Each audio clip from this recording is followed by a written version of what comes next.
BruCast is back, baby. All right. Hi, everyone. Welcome back for another BruCast episode. So for today's episode, we have a very guest. Of course, we always have a guest. I always say that. But his name is Ivan. He's a very good friend of mine. So Ivan Barbieri. Ivan is a professional game designer currently living in Brazil. He works on different areas of the game industry, such as marketing for a mobile game, QA, quality assurance, and he also assisted ABRA Games, the Brazilian Association of Game Development, to organize game fairs or game events.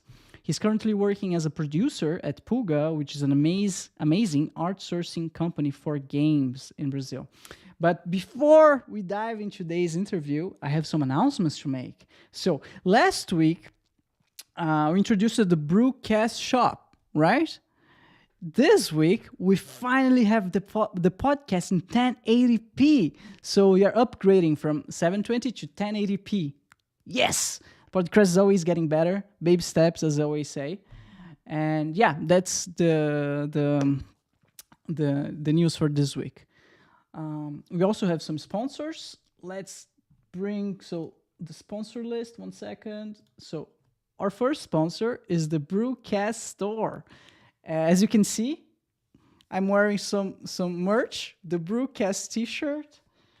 We also have some BruCast stickers. Go grab your BruCast merch. So our store is packed with a ton of awesome goodies, from t-shirts to stickers to mugs, all featuring designs that celebrate your love for the show. Whether you're looking to treat yourself or to find a perfect gift for a friend, we've got you covered. We put a lot of love and care into making sure our store is easy to navigate and our products are top-notch, so you can shop with complete confidence. Plus, every purchase you make helps support our podcast and keeps us going strong here. So what are you waiting for? Check out our online store right now and find your new favorite piece of BruCast merch. Thank you so much for being a fan of the show, and we can't wait to see you in our store.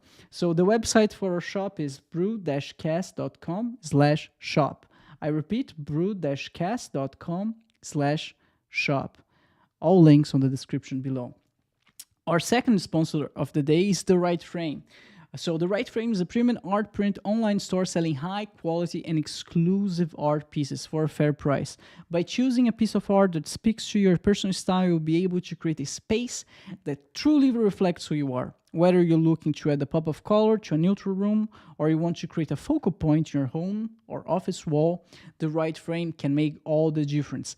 Buy now high quality and exclusive art pieces for a fair price at The Right Frame. And by doing so, you support the growth of this channel and an art community which values creativity, excellence, and collaboration. The website is society6.com/The Right Frame. I repeat, the website is society6.com/The Right Frame. All right. Now, those were the sponsors of the day. Let's bring our guest. Ivan, how are you doing, my friend? I'm fairly well, really, really well. I could use a little bit more coffee. It's over. Of course. Sad. Can you ask Paula to bring you more? I could, but that would be a little bit lazy, especially because I made the coffee and I drank 2 cups already. That would be, to have a little bit more would be a bit of an exaggeration, I think. I love coffee, but coffee doesn't love me. Why? Did you start shaking or something after a while? Nah, I start to cough a lot, and that wouldn't be nice for the podcast, I imagine. No, not at all. So before anything, thank you so much for being here. It's really awesome to be talking to you, my friend, after so many years. Yeah, I was reading your introduction that I wrote for you, and it's amazing. You've been doing so much lately since we last met, and that's what I'd like to ask you first. How has it been? So we first met when 2015, I guess, at university. Yeah, I think it was around there. It was actually, it's funny that you mentioned that because I was the one who introduced you to some of your other participants, like Pedro, Diego, and Vini. That's true. That's true. You're the original Link. And it was actually a very fond memory I have because is it okay if I expose you like that? It depends. Yeah, go ahead. Uh, so for everyone listening, My God, here it this comes. was quite an adventure because I just met this guy on our history architecture class, Yeah, that's and true. it was a really good class. Like, and he was amazing. Like Bruno did some really good stuff there, and we studied along really well. It was great, but this is our first interaction, and we were But talking after class, and he offered me a ride, and I said, "Okay, that's fine." As we entered the car, and he starts to drive out, he's like, "How fast do you think we can go here?" I'm like, "Bruno, I don't think that's a good idea." I couldn't finish my phrase because he started speeding up, and his car hit a bump in the road, and his car lights just fly off in the front. I'm like, I remember that. Oh man. "Okay." What, you're complaining about it? I give you a ride, man. I'm not complaining. I'm just saying, like, this is our first interaction, man. That's the impression you made me. Yeah, I was a little bit wild back in the days. I do they had this long hair like the Metallica hair or something? Me? No, I me, did. me. We You both. didn't. You You had short didn't. hair. I did it her. Okay, okay. My hair was long at that time, and then age caught up to me. More like Disney, but that's another story. Yeah, just shave it, man. I do. Usually I do. I'm just kind of lazy, not gonna deny, because, like, usually use a machine, just cut it off, and it's whatever. But as of late, since it's mostly home office, I'm like, okay, whatever. I'll do it if there's anything more important, because usually I don't do just the hair. I also do the beard, just the whole makeover. And it takes time. So we just go, you know what, I have other priorities. Yeah, Whatever. especially if you work from home. Yeah, yeah. Yeah. So yeah, wild times, wild times. I remember. I didn't care at all about my car. About a lot of things actually. Yeah, I mean, this is my style. Like I had no style whatsoever. Anyway, so we That's not met. true. That's not true. I used to. Okay, I still do that. I love to walk with flip flops and socks. I don't know what I'm exposing myself here. Let's move on. So we we met at university, back at the architecture history History class, right? class. Yeah. Like what the fuck? Why we're attending history architecture history class? Why are we studying game design? Doesn't make any sense. I have a good explanation from my half. You know, I have a reason. I don't know about you. My reason is um, history and video games have always been side by side to me. Like my first video game, the most significant one, I think, for PC, that is, because my first video game was a Super Nintendo, and so much so that some games from Super Nintendo are very important to me. Especially, like, I have a tattoo now, my first one. Dude, this is new.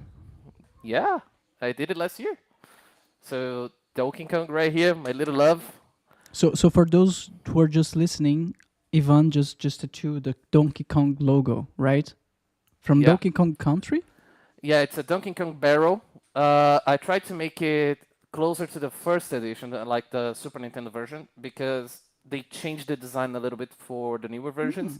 Not saying it's bad, but it is less rough, which is also a bit of the charm. So I tried to work with the artist to make a mix of them, and it turned out great. Really happy with the result. So they changed the logo. I didn't know that. Yeah, it isn't a massive change. It's not like saying, "Oh, they changed." It's the Donkey Kong barrel for those only listening. And the Donkey Kong barrel had a few iterations, a few changes to its design. That it isn't massive, like I said. They cleaned it up a little bit to make it a little bit better to look at, because, as you know, in art, when you have too many details, it becomes a bit noisy. You don't pay too much attention. The details, get lost. But it worked for the original. It was fine. And I tried to do a mix of those designs so it looks nice and Hmm. also clean to look at. And I do appreciate the result. Okay, talking about more about Donkey Kong now. Have you seen the latest Mario trailer? There's a new Super Mario movie, right? Super Mario Bros. Movie, and Yeah, in one of the trailers they have Donkey Kong, and it's the original design. How do you feel about that?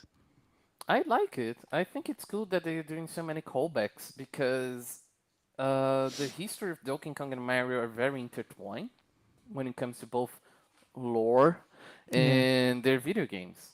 So it's very cool that they're doing those callbacks, especially because if you look at the history, technically the Donkey Kong we play on Donkey Kong games, since Super Nintendo, is not the one from the original game from Jumpman. really. Yeah, he's actually the grandson. So he's Donkey Kong Jr.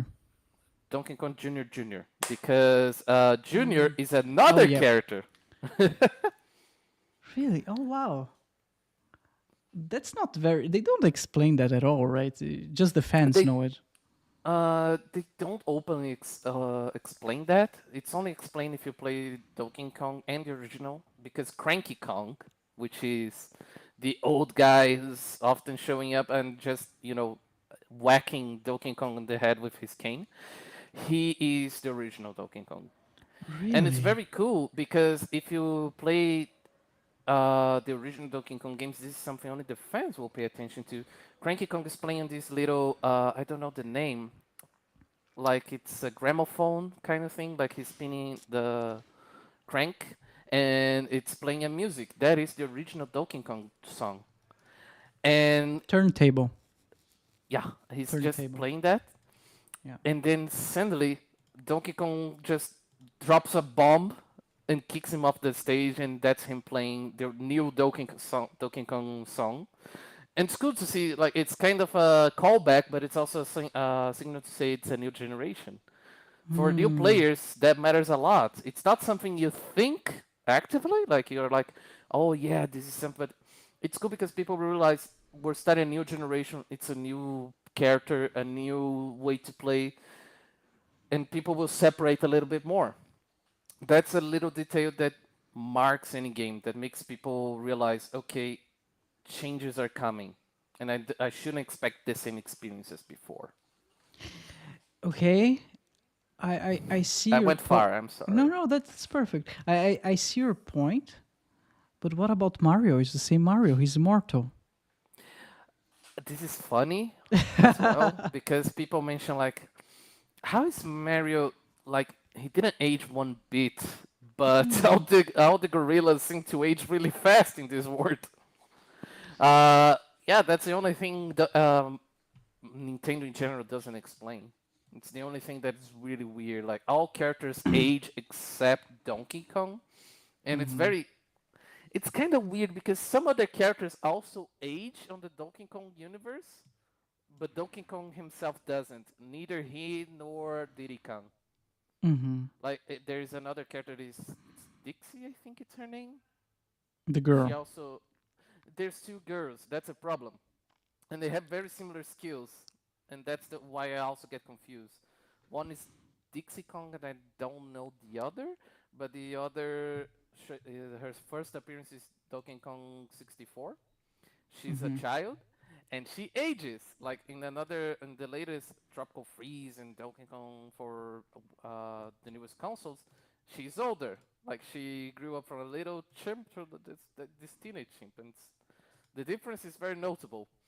But Dixie, the one with the just the long hair, Mm-hmm. she stays the same as does Mm-hmm. Diddy, as does Donkey Kong. So yeah, you can go into a whole like monkey aging process in Donkey Kong universe. Dude, It's very weird. I didn't know you were so much into Donkey Kong at this point, at this level. I like to pay attention to design changes in all games in general, so usually I try to understand why that happens. Some stuff makes sense, some stuff just doesn't. Strange. I could go Okay. into a whole tirade about identity crisis for video games. Yeah. I know. I think Nintendo, when it comes to like designing games, the story comes second, right? They first think about the gameplay. They first make it fun, and then they try to put into a story, by a very compelling story, right? And I say it from the Zelda perspective. For many years, they designed several Zelda games, and they never had like a fixed timeline for it. The fans start demanding it. The Zelda like the Zelda fans who played the original games, they grew up and they started like demanding it, not demanding it, but trying to figure it out. And then Nintendo kind of felt forced into creating a timeline for it, like kind of making sure that it's a coherent universe. But for the fans, it's not their like primary concern, I would say. I think that goes. I don't want to talk about it because I don't like it, but it does touch upon a point that another design said a good while back. I don't remember his name. He's sort of infamous for this phrase, but he did say, uh, "Video game story. It's kind of like plot in a porn movie. You expect What? it to be there, but you don't care." Like something like that. Yeah. I guess let's imagine Tetris, for example. There's no story on Tetris. It's just It doesn't porn. need, right? Yeah. You're It's just only the action. just that. But in all honesty, I don't think story is needed to make a good video game. Like it's Mm-hmm. not necessary, but it does add a lot when you add a cohesive lore to it. It Mm. makes people want to engage more with it and learn more and try to build up this whole world. Like I said, some games don't need it. Like Tetris, whatever. You don't care. It's just blocks coming down. Or Dr. Mario, you don't care about it. Like it's just a simple game. But for some other games like Zelda, which has a lore for good or bad, like for the story, since it's an RPG style game, it has a lore. And when you see so many iterations of it, you start to go, okay, they have a lot of connections. What's going on? And maybe the connections are just like the designers going, this would be cool if it was in the video game, which is fine. Mm. But it's kind of impossible to not imagine a wider world when there are so many connections. Do you know who found the perfect solution for all of that mess? No. I do know there is a Zelda timeline that someone created, but I have no idea. No, no, no. Marvel. Marvel created like the perfect solution for all of that. Different Ah, yes. different universes. This is universe 616, and if whatever reason they want to reboot or make a different franchise with different actors, just a different universe or a different timeline or whatever. So, I think it works really well, actually. well, Like, it leads to a very clear universe. It's not good for people who are starting to read, though, because mm, I tried to read Deadpool for a good while, and then I was like, okay, why did the story change? Like, what's going on? Because if you follow comics down here in Brazil, it's not often that you'll find somewhere that will publish them sequentially, like you will have a clear timeline. It's mm-hmm. often that they will actually publish like 1, 2, 3, 4 for one, and then suddenly they just stop and there is 1, 2 for another one. So the connection isn't that good. It isn't easy to keep track of what you're reading. So yeah, online reading is the way to go if you want to kind of try to understand what's going on, like create a cohesive reading line. Yeah. Uh, but it does work great, actually.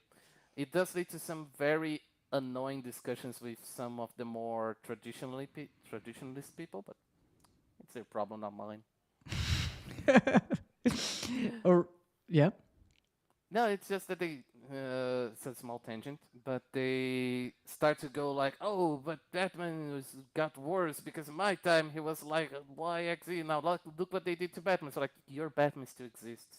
It's still publishing content for him. Why are you so mad about this? I don't know anything about Batman. I think I never read a Batman comic in my life. It's very cool actually to read, and also Marvel does that a lot, and there's a lot of difference there. And you may remember going back to college because we actually went on a whole tangent. Uh, our classes they would explain due to the history of comics and Mm. also censorship back then, they had to create different versions of the characters. So it wasn't much of a change because the character went that way. It was we have to adapt, otherwise we can't publish at all. Oh, right. I remember. What was the name of it? Was a sanction, right? Was a sanction Yeah, from the government.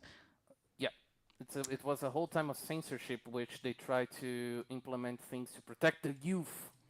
So they couldn't do a lot of more risque stuff.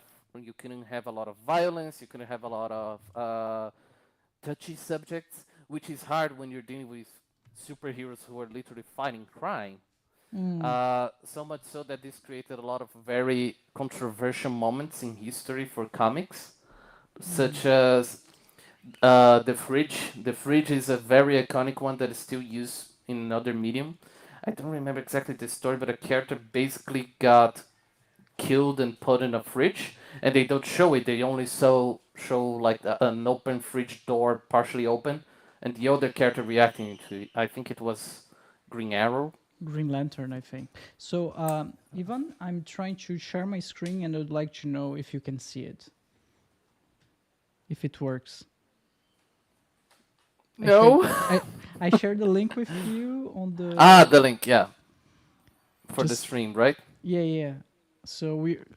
Ladies and gentlemen, we're trying a new system right now. As I told you, we now have the stream in 1080p, but things are a little bit different, including one of those things is screen sharing.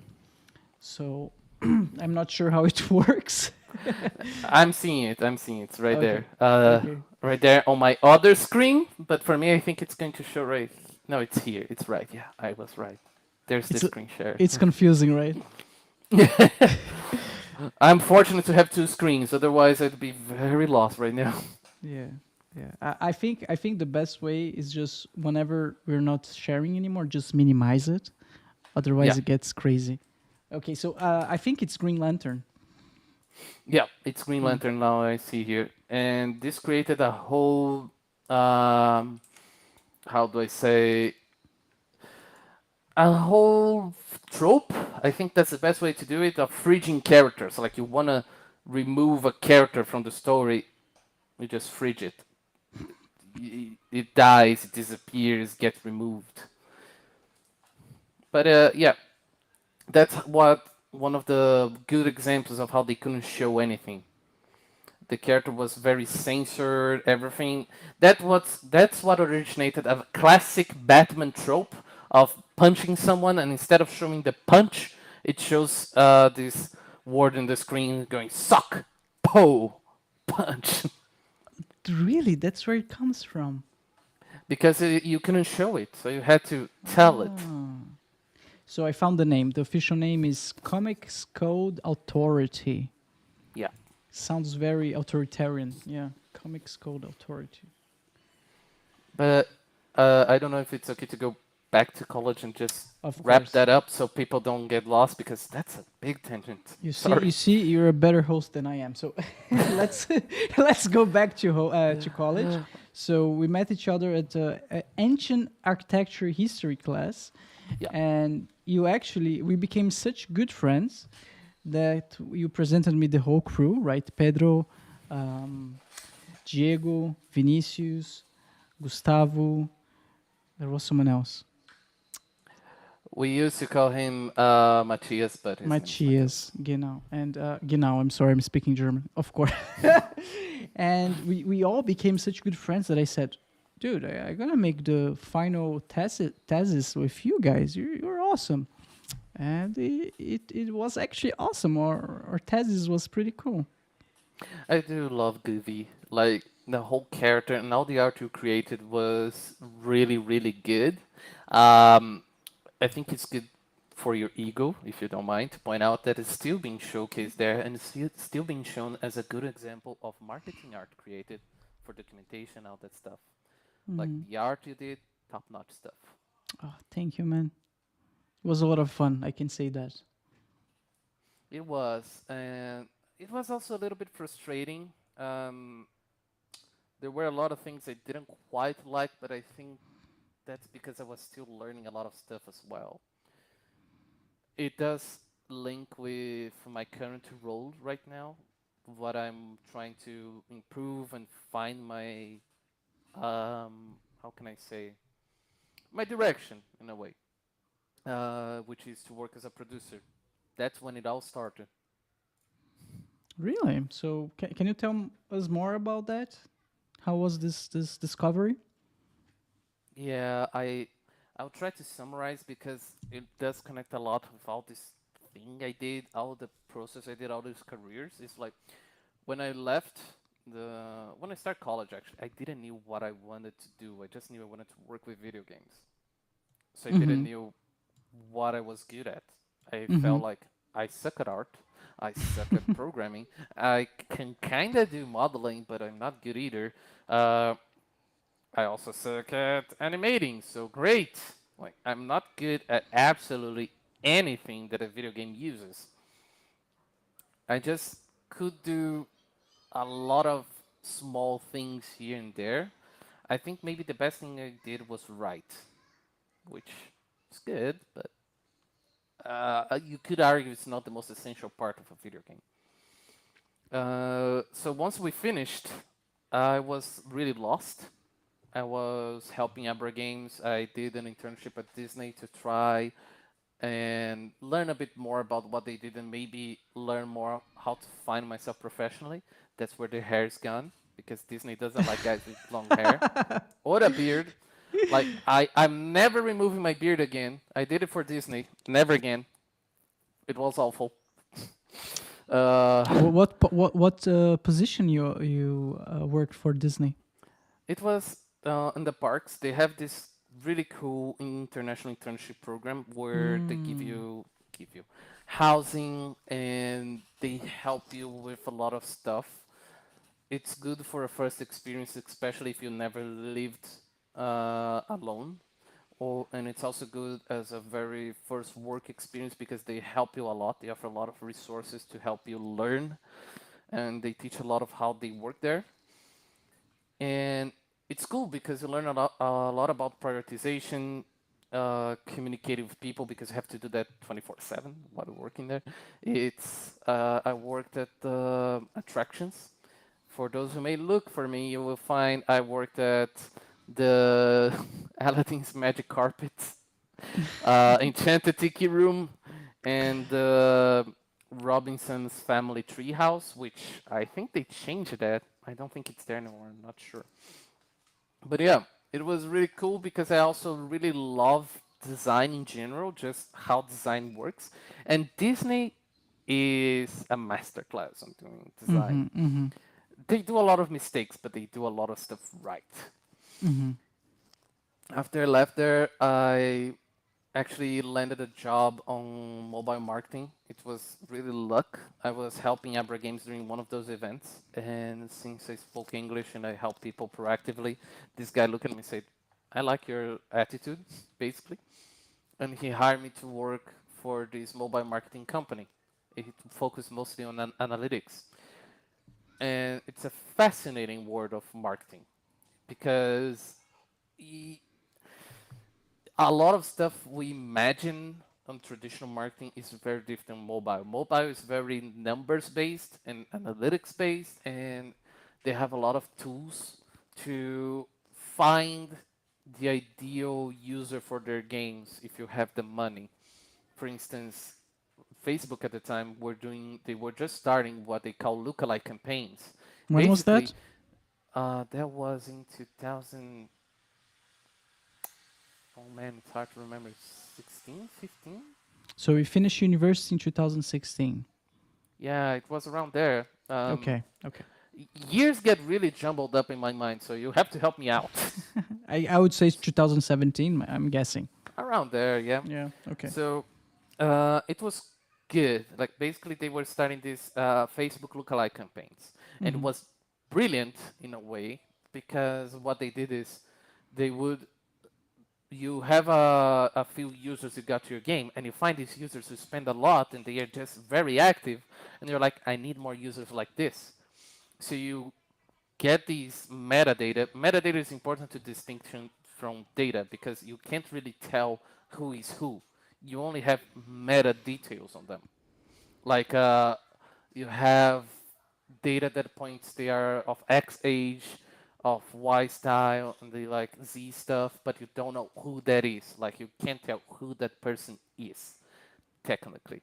It's far more complex today, and thankfully we're starting to get people who control that and go like, you can't really get at this much data and just go like, yeah, it's gonna be fine. You have to, properly take care of it.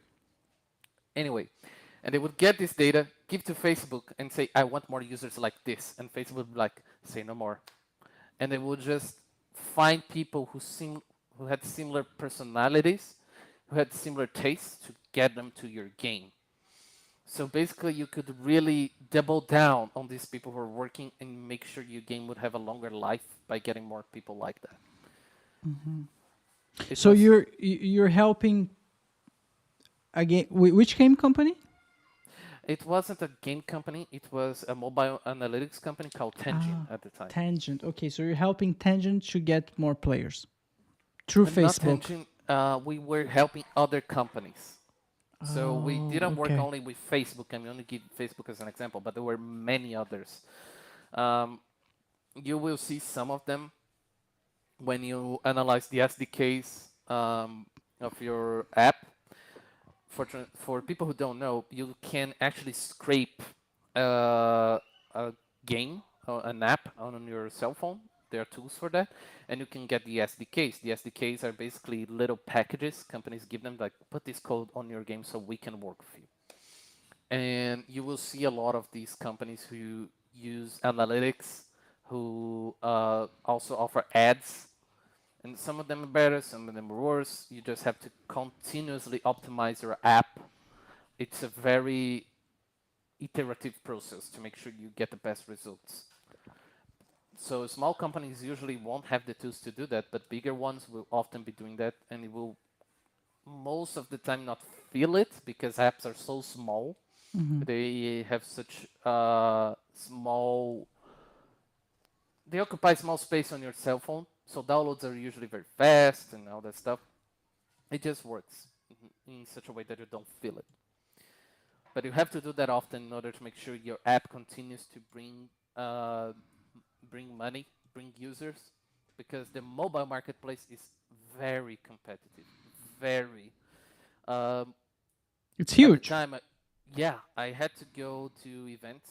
I would go to São Paulo indie developers, game developers Brazil, and do talks and just explain to people, like, they will come to me and be like, how can I make my app be successful in the App Store? I'm like, you need money.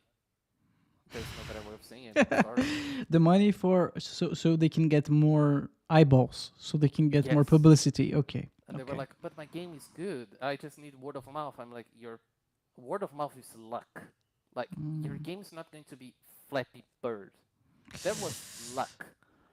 I'm not saying that because your game is bad. I don't know that. I'm saying that because I think of the numbers. At the time, that's like years ago. I don't know how it is today. It's very likely worse. Your game daily, they don't know. Each hour, 36 new apps would be introduced to the App Store. Your game is in that hour. Like, how many eyeballs do you think you get during that time? That's when your game is like featured, when it gets kind of a small moment in the limelight. After that, it's gonna be buried. You need ads to make sure people see you. It's not. I'm not saying again because the game is bad or it has flaws. I don't care about. I'm just going through the number and saying, if you don't do that, don't expect your game to be successful. Don't expect to get a player base. Anything you get through word of mouth, it's pure luck. So that's a very interesting topic. So how much? So like, imagine there's a pie, right? And this pie represents how much a game is successful, mobile game successful. How much percentage of this pie is luck, marketing, mouth to mouth, or the quality of the game? Or I had one more in mind. Yeah, basically that's right. How would you divide this pie? Uh, Man, I don't have the numbers right now because you mentioned luck, and for good or for not, luck plays a big part. You can always skew luck in your favor, Mm-hmm. Mm-hmm. but that's where marketing comes in. So I'd say marketing is 30%.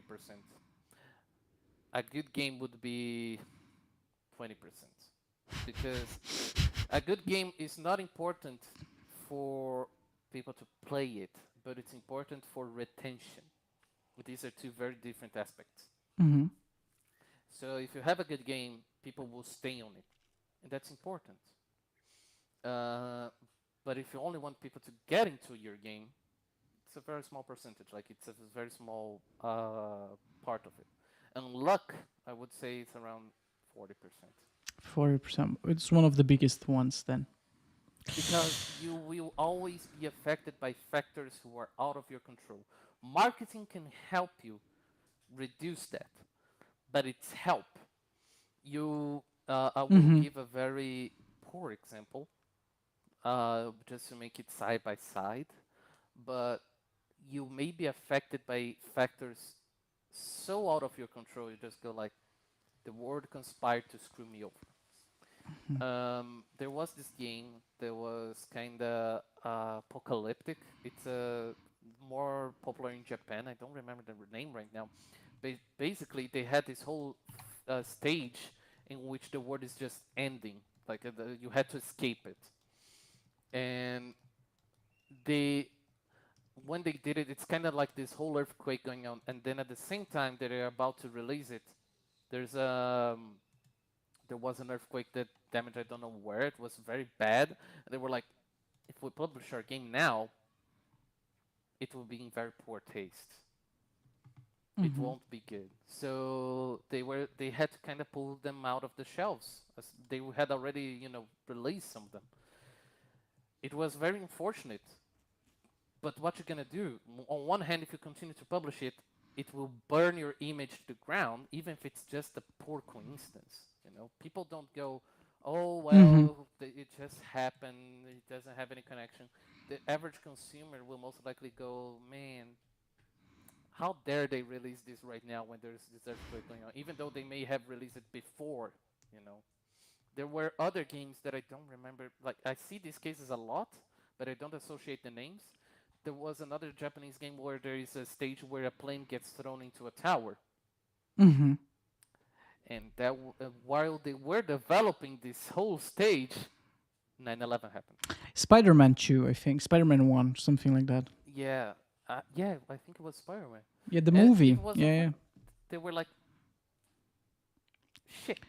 So basically, I think in a general way, a good way to put it is everything is connected. You need to pay Yep. attention to your surroundings before you publish your game. Otherwise, you need to be aware what's happening in the world. You won't be able to release a game about terrorism or some tragedy in Singapore. I don't know. It's just a example here, guys. If there's something happening in Singapore right now, people trash your game.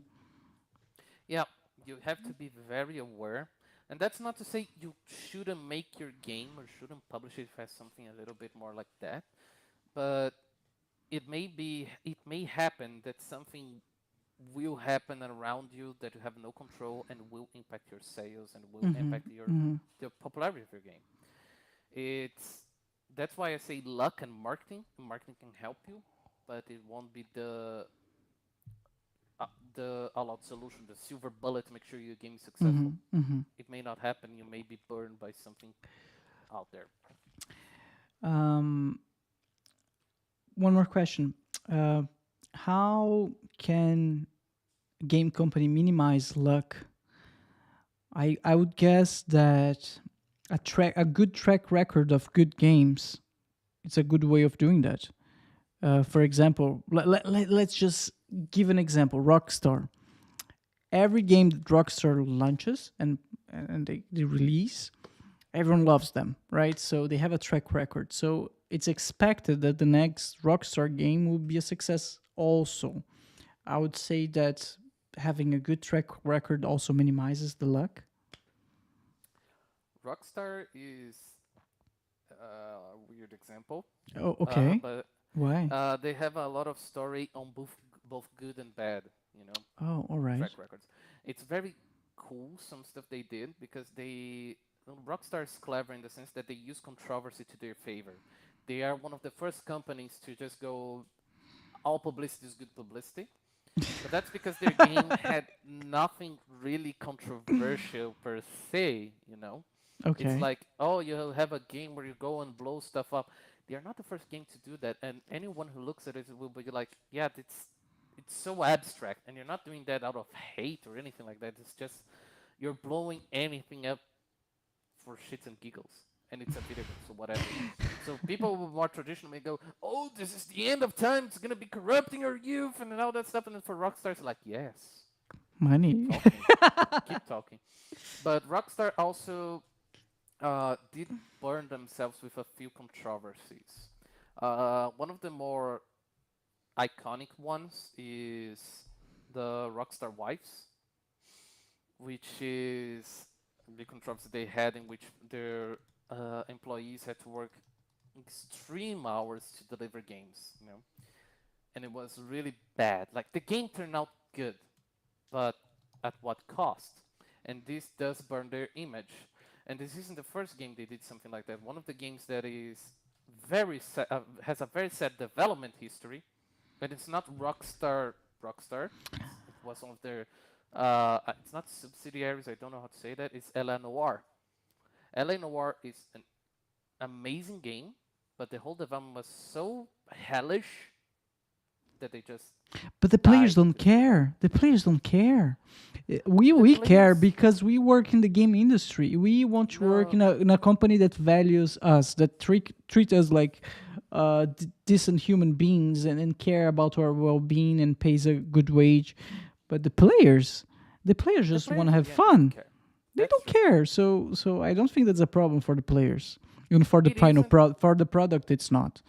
It's It it's a isn't- problem if the worker starts to decide to start a union and start to go into the press and talk shit about that. Then it's a problem, but it's not a problem for the players.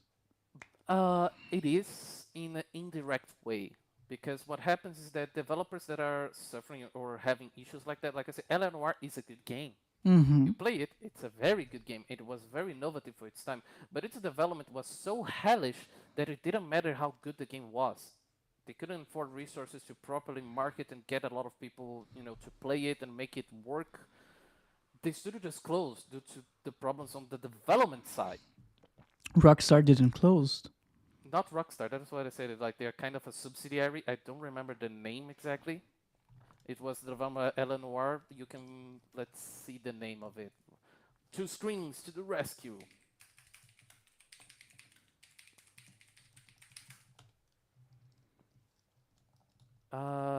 Wikipedia, help me out here.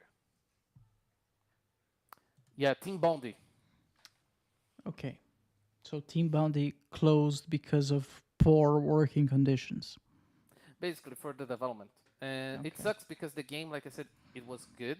It had DLCs. It had Mhm. a little bit more content, but it didn't matter. So Eleanor just kind of was this whole good game that just got forgotten, and the studio couldn't make it through. And it sucks for the players, like I mentioned, because later if you want more LA Noir, you can, which is a shame because they had the tools, they had the resources, they had the assets. So when you have all these things, you could theoretically, I can't say that word, create a whole game with an easier basis. Like you already have the basis to create another one. All of this doesn't matter. Like Breath of the Wild and Tears of the Kingdom, they're just reusing the same engine, the same assets. I mean, they are changing a lot of stuff, obviously, but it's kind of they're reusing a lot of stuff. They always do that. Every game company does that. Yeah, and it's fine to do it. You can do it in a way that just isn't very noticeable for the players. For instance, Mm. any player here that may be looking, you probably saw the same tree I don't know how many times, but you don't realize it because it's a tree. That's a reusable asset that makes a difference for building the environment, Yeah, man. but you won't care. I recently um I recently learned about a new software. So game dev talk now. It's called Amazing Tree or Speed Tree. Have you heard about it? Mm, no, I haven't Speed heard Tree. about it. So it's so for all of our game dev folks out there, Speed Tree helps you to create amazing, unique, realistic tree in minutes. It's really good. They're not sponsoring, they're not paying me anything, but just throwing out there. If you need to create good looking trees, try Speed Tree. It really helps. Ivan, so we went into another tangent right now. So Yeah. going back to the fact about you fighting yourself after university. Yeah, finishing that up with Tenjin, what happened is, if Henry, you're watching this, he was my boss there. Okay. I want to be very clear. I'm very grateful for everything he did to me But because no, he was the internship I didn't have. You okay. know, when we did internship back at college, you may remember our boss there. Like I didn't learn anything from him. I don't Who- remember. It was the video game to help people who had strokes. You were the one who brought me, and it was nice in a way because it was one of my first experience. But my boss there was an engineer who had zero game design knowledge, and Okay. everything I bought, everything I did was just ignored. So I was like, "What am I doing here?" And it sucks. So Tenjin was the first real work experience I had on a proper company. So Henry taught me a lot of how to do everything. How to properly write emails, how to properly speak with people, how to spell check, and all that stuff. Like, it was very informative. I finally understood how to work. Let's say, it's something we take for granted. We think, "Oh, I know everything," but there's a lot of social rules when it comes to Soft companies skills. talking. Yeah, in a way, yeah, and they make a huge difference. And he taught me all that, but he was also very strict to a point that it really damaged my mental health. As in, he would really come down on me if I wrote something wrong, had a wrong letter on an email, anything like that. I'm like, I don't know any of this stuff. I'm new to this, and I'm not gonna lie, I made a lot of mistakes, but it became this kind of a self-fulfilling cycle where I would feel bad, so I would feel more anxious to do anything. So when I made a mistake, he would come down on me again, and this whole thing would continue. I would feel worse, and it really damaged my mind. You know, I was really bad, and the worst moment there, I would take 5 minutes to press send on an email. Like I would just stand there with my mouse on top of the send button, just thinking, did I get everything right? I must have got everything right, otherwise he will be angry at me. I must be sure. Oh dear Lord, I Fuck can't. that guy. What the fuck? I mean, you're human. You're in your internship, and he's It's because it wasn't a proper internship. Like, it was an internship for me, as in it yeah. felt like one, but for him it was a proper job, and it makes Yeah, but sense. you're an intern. You're there to make mistakes. If he hired an intern, he I mean that's my philosophy, right? You expect the intern to make mistakes. You're there to help and support him, not But to that's the terrorize him. like I said, to him it was an internship because he didn't hire me as an intern. He hired me as Oh, an employee, and so it's you're getting fine. paid for it. Yeah, all good. And not saying interns shouldn't get paid; they should. But uh, it was very hard for me. It was a first proper job experience, and I didn't. I felt like I couldn't rise, to the occasion. And this whole process continued until a point that they eventually fired me.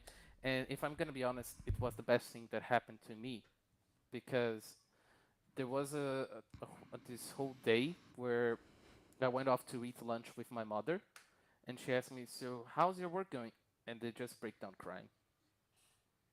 Like I couldn't. I felt really bad because it's. I don't want to do. I don't think anyone wants to do a bad job, but when you know you're doing a bad job, you keep failing, and the person comes down on you like that, you just feel worse, and it just, like I said, it becomes this very self-feeding cycle. Mm-hmm.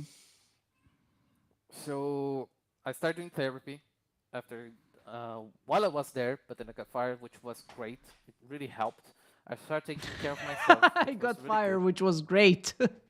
Okay. It was. Okay. Okay. That's one thing that really changed a lot of my mindset when it comes about firing and getting fired. It was like for some, depending on the situation, it may be best for both. Mm-hmm.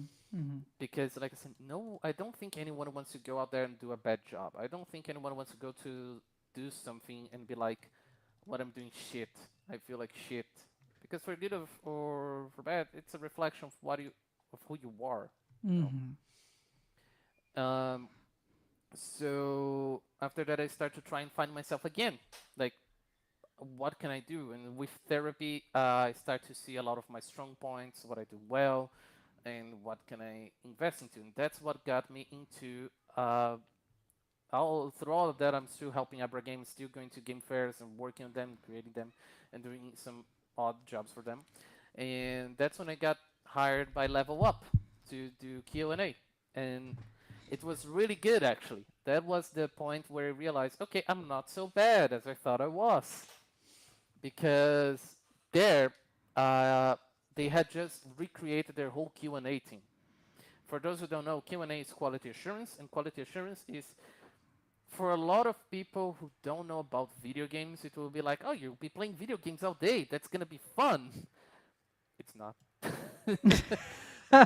uh, I'm not saying you won't have fun, but it has a lot of tedious moments. You will likely play the same part of a video game again and again and again until it's fixed. And sometimes they will fix problem A that will create problem B. So now you have to play it again to the same part all again on part A to try and recreate the problem B you now found out, and it keeps going. So it was really cool, the whole experience, because I managed to learn a lot about process, and Level Up was really good because they gave me a lot of freedom. uh, I managed to do a lot of studying. I managed to understand a lot about the process, and I had this senior colleague, Jacqueline, who is absolutely amazing. She was probably the best work colleague I ever had, like a proper work colleague. It's crazy because not saying other people level up wasn't. Like I had as well Marcos Fernando Maffei, lovely guy.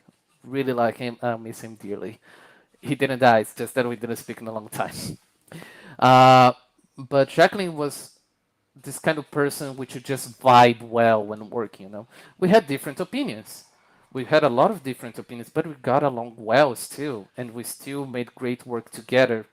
And what I did is I managed to create improved process for everything. Like we had maintenance there, and I saw a lot of the process in the maintenance team, and I saw that it takes like 3 hours to do all of this, but it doesn't make sense. A lot of this seems very old.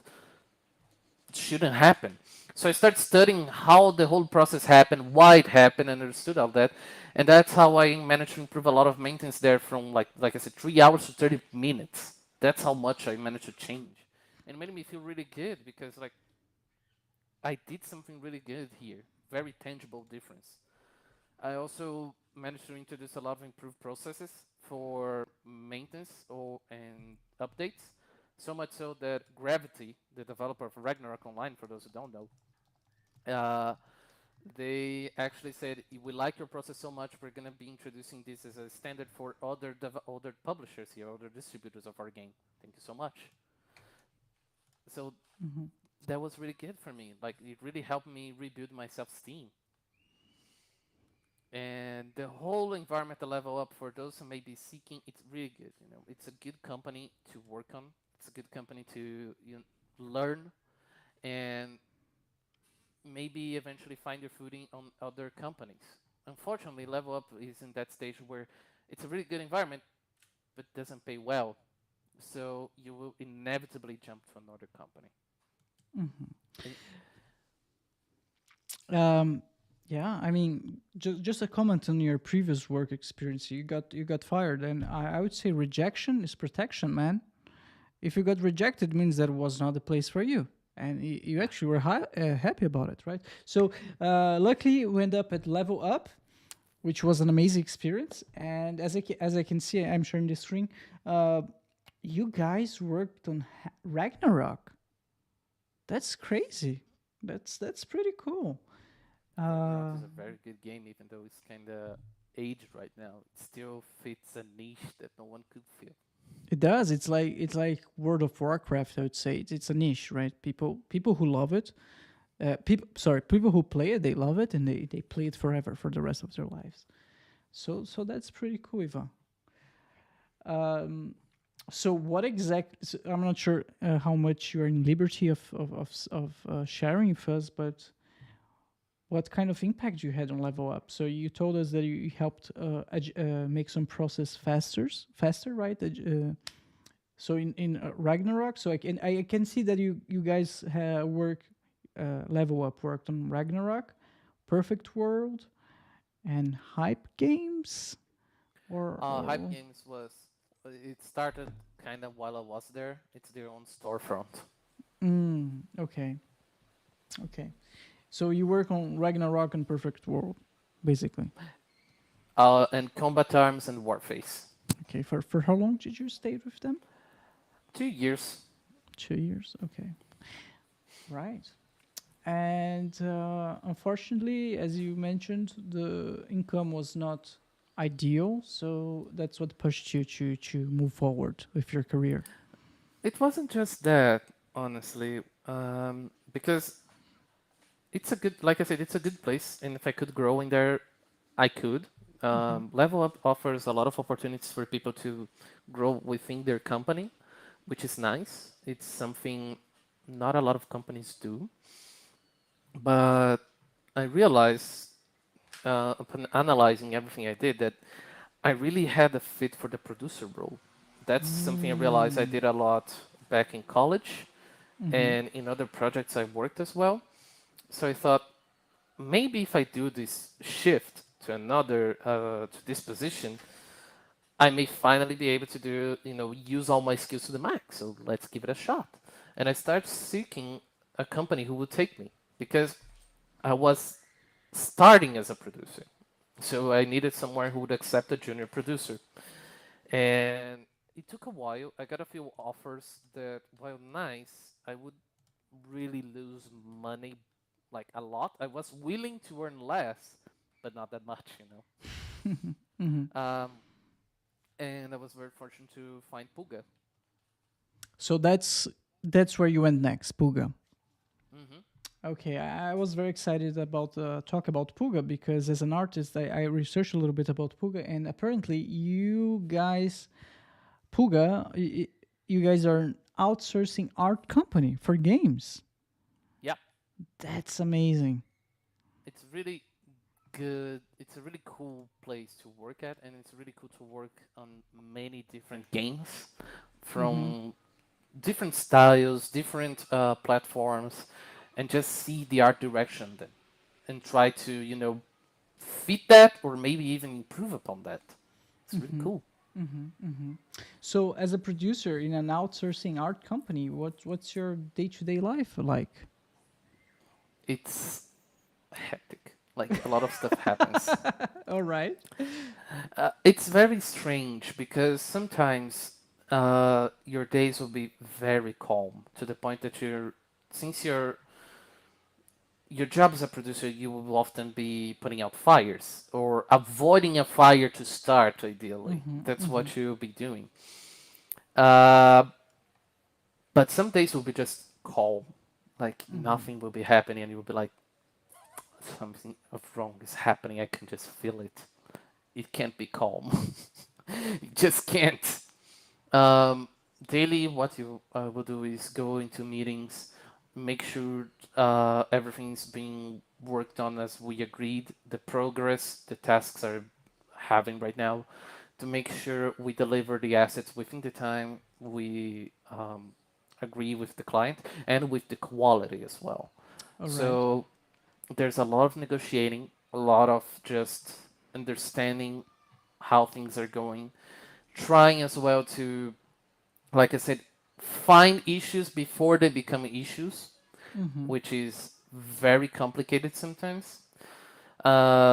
Sometimes the issue will come from the client, sometimes the issue will come from the team. There's a lot of stuff we have to pay attention all the time. Um, I'm trying to think of an example we had recently. Yeah, one of them was, or our artist was doing a new character, and All right. he couldn't. He, we thought he could. We estimate tasks. We go like, okay, how much time does this task take usually?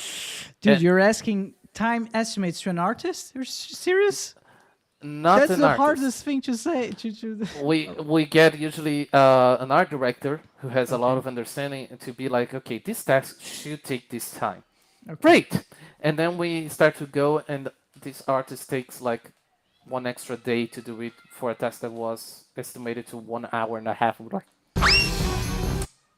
yeah, that's a bit worrisome. Mm-hmm.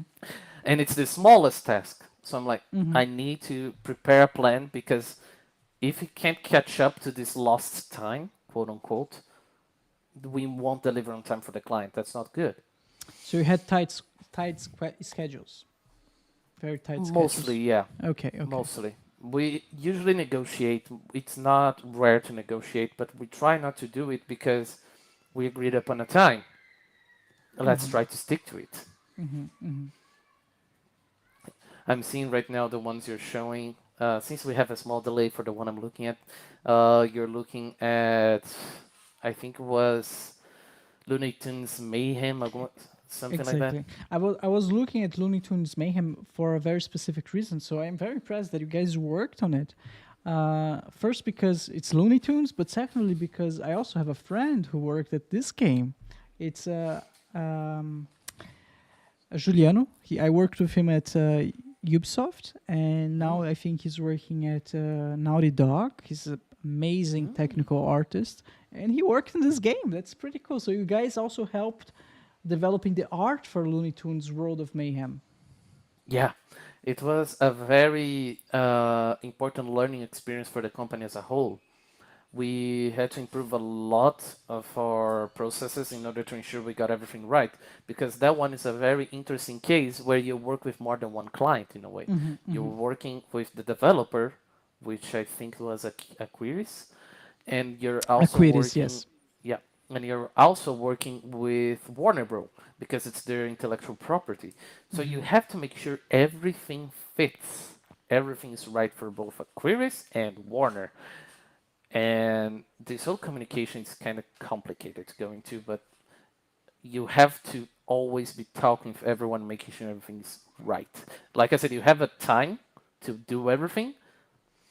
You have a very small window for mistakes. That's what I can go into without going into more detail. Um, I understand, but since you work in producing as a producer, right? Uh, why don't you just offer the artist in your company more time?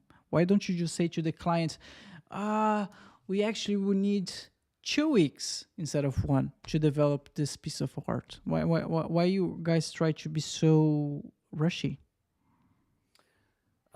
It's not rushy most of the time. It's Okay. just it's like there's a lot of factors to waiting here. There Mm-hmm. is cost Mm-hmm. mainly, Oh, yeah, uh, makes sense. Makes sense. because you have the artist salaries, and you also have the company who's producing. They need the assets, and Mm, each day that they don't have an asset is a cost for them. makes It's not sense. ideal, Okay. and it's also a cost for you. This is something that is very complicated, I guess. Like when you illustrate it, it's easier, but we work with two different estimates, two different metrics that matter a lot. One of them is a measure of the cost for time, like for the delivery, and a measure of cost for the company. Mm-hmm. So, for instance, we call them EDP and EDC, which is one for prazo, like time, and then one is for cost. Um, let's say I deliver everything, you need an asset within 5 days. If perchance I deliver it in three, that's kind of good. Technically, I deliver it 2 days, 2 days earlier. That means I have a positive IDP. Like I have 2 days I saved, that's good. But let's say I burn through that. I have taken 3 more days. I have burned, I'm negative now. So that means technically I'm paying more right now and it's not ideal for you because I'm not delivering the day we did. But you say, okay, but you're going to pass the time, you know that. So just put another artist to execute the task. Okay, I can do that, but that will increase my IDC because now I'm paying two artists for a task that was meant for one. Okay. So that's not ideal for us. We're now losing money. So Quote unquote basically, because we have different margins, but that's the idea. that's very interesting. So it comes down to money and reputation. Basically, you guys want to stick to your word. If you say you're gonna deliver in such date, you want to deliver in such date.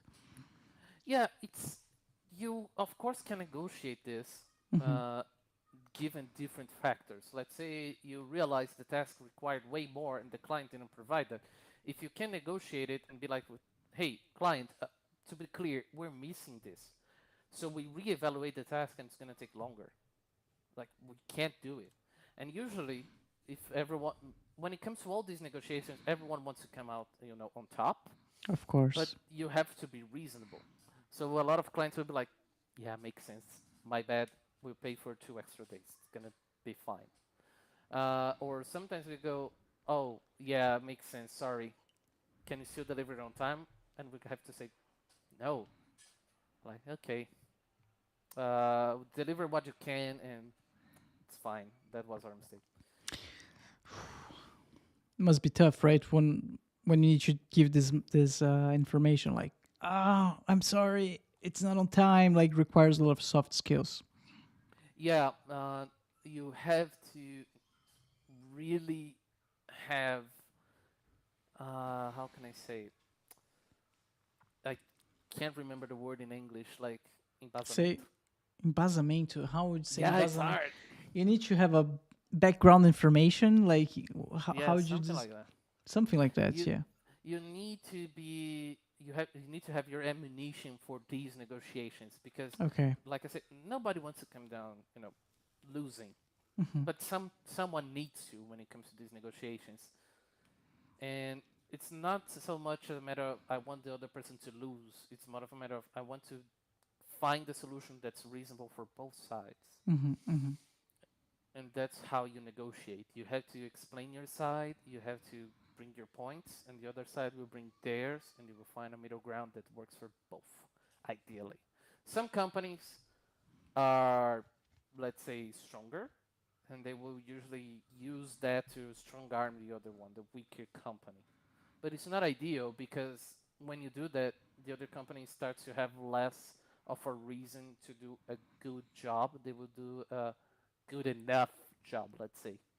Just fill the minimum specs, and it will, if you have to negotiate in the future, it's not ideal as well because you will always come hoping to just finish this as quickly as possible, and be done with it, which is not good for anyone because that means you will usually deliver assets who are artistic assets, that is, who have usually a lower quality, not lower as in bad, but you will do the minimum that it's in the on description. And if the guy goes, "Oh, it's not what I asked," the other one will like, "Let's go. It's what is in the text. We did what's in the text. Let's be done with it." Ah man, but if you work like that, they won't hire you again. They will just choose another outsourcing company, like art company. I That's know it really varies, depending on okay. the size. But sometimes you will want that. You will go, "I don't want to work with you again because you're a problem. You Yeah. are not a good negotiator, and you always want to, get on top of us, and that's bad for you as well." because put it in your own on the company that is being strong armed. The other one will likely do that. You will usually be losing money. So even if because you have to renegotiate, put more artists, make sure you get on the you know it's not ideal for you either. Like, oh, they won't hire you again. Good. They're not paying us enough anyway, so bye. Oh man. It's like you said earlier, like it's positive for you to lose in this situation. So for how long have you been working to Puga right now? 2 years. 2 years. Okay, and you're happy so far, let's say. I had ups and downs. Like Puga every had job, come a on. lot, yeah. But I'm going to say this one is a bit different for many reasons. Puga went through a lot of changes because it grew a lot, which is good. But these changes also impacted me a lot. So I had a moment near the end of last year which I was just feeling very demotivated, Like, what I'm doing here, do I even exist for this company? So, whatever. And I have a very earnest talk with my leader about that. I opened up how I felt. I explained my situation, and to his credit and the company's credit, he's like, "Yeah, we really failed with you. Sorry about that." And so they started to work on that, and I also made mistakes because of that. I also felt like if it doesn't matter what I do, I would try to do what I can, but when you don't feel motivated to do your job, you will not do. How can I say? I'm not saying you won't go beyond what you have to do, but you will be more likely to do mistakes because you just kind of want to be done with it. And that's not ideal, especially in a position where you have to pay attention to so many things. And that's what happened. I made mistakes because of that as well. So this is a very strong contrast to what happened in Tenjin, right? Which I opened myself and it's like my boss wasn't really the most human in some situations. While here, my leadership was, and they started helping me, and so much so that I have been growing a lot from December to now. I have been studying a lot, I have been learning a lot of new processes, and my leadership has been really helping me, guiding me, and pointing out where I can learn all that. It's like a lot of stuff I just explained to you, I learned the last few months. I kind of knew it, but I couldn't properly explain it. Now I can. So that's the big difference. That's what changed. Man, that's very interesting. So you're finding your way, basically. You're navigating. You're Yeah. getting there. Yeah. And for me, what's the most interesting of all of that's that you had a passion, which was games. You went to game design university, and even though you went to the game design, are you okay? I was going to sneeze, but the sneeze didn't come out. Bless you, I guess.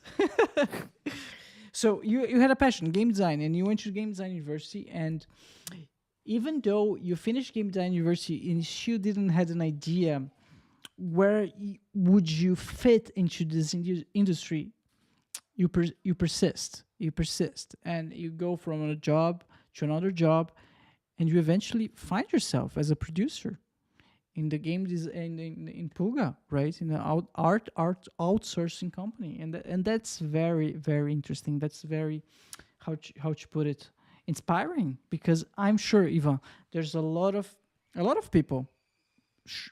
I can tell you a lot of people who wants to work in the game industry, who love games. A lot of younger people who basically grew up playing Minecraft, like the younger folks, and they want to work in the game industry as well. The game industry is growing exponentially. Every year is growing so much. Every year there's more and more people who wants to work in the game industry, and not necessarily all of them know what they want to do in the game industry at all. And most of them, as you put before earlier, they think it's just fun. They're gonna join the industry and they're just gonna have fun playing games all the time. It's a job. It's a job like any other job. It requires effort. It requires discipline. It requires experience. But if you persist like you did, and you're trying to find what you like in the industry, you can end up achieving it, doing it, getting there, and that's very inspiring. It's something that I think not a lot of people explain when you're young, you know? Like, there are a lot of jobs in the world, in any field, that you have no idea that exist until you start to look at it. So if you have a passion for something, you're like, I want to work with that. That's a good starting point. Start to learn more. Look how the whole process is made, and you may find something that you're like, okay, I can do this really well. I can see how I can fit there doing that. Uh, there are many more roles in the game industry that most people never heard of. For instance, one that a lot of young designers I know have never heard is the technical artist, which is a very important role, but a lot of people don't even know it exists. Juliano, the friend of mine who works in the Looney Tunes game, he was a technical artist. Yeah, and it's very important to make any game look nice.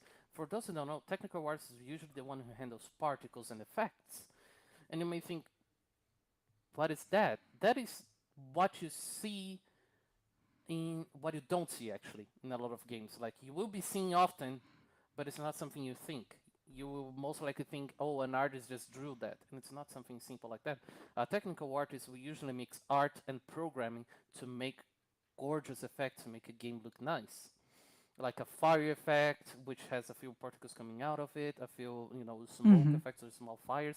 That was a technical artist. Or let's say your character has a very cool attack animation with this trail that comes after him. It was a technical artist who did that to make sure it has an impact, a feel. So it's a very complex job, but it makes the game look so much nicer when you do that. If you play League of Legends, most likely any attack there was a technical artist who created that, the whole effects around it. That's just one example, but there are many other roles. You could have a producer, like I said. A producer is a very unsung hero on a lot of work because the best example I heard is if you don't have a producer on a project, you will say you need a producer. And when you have it, you will wonder, what is he doing there?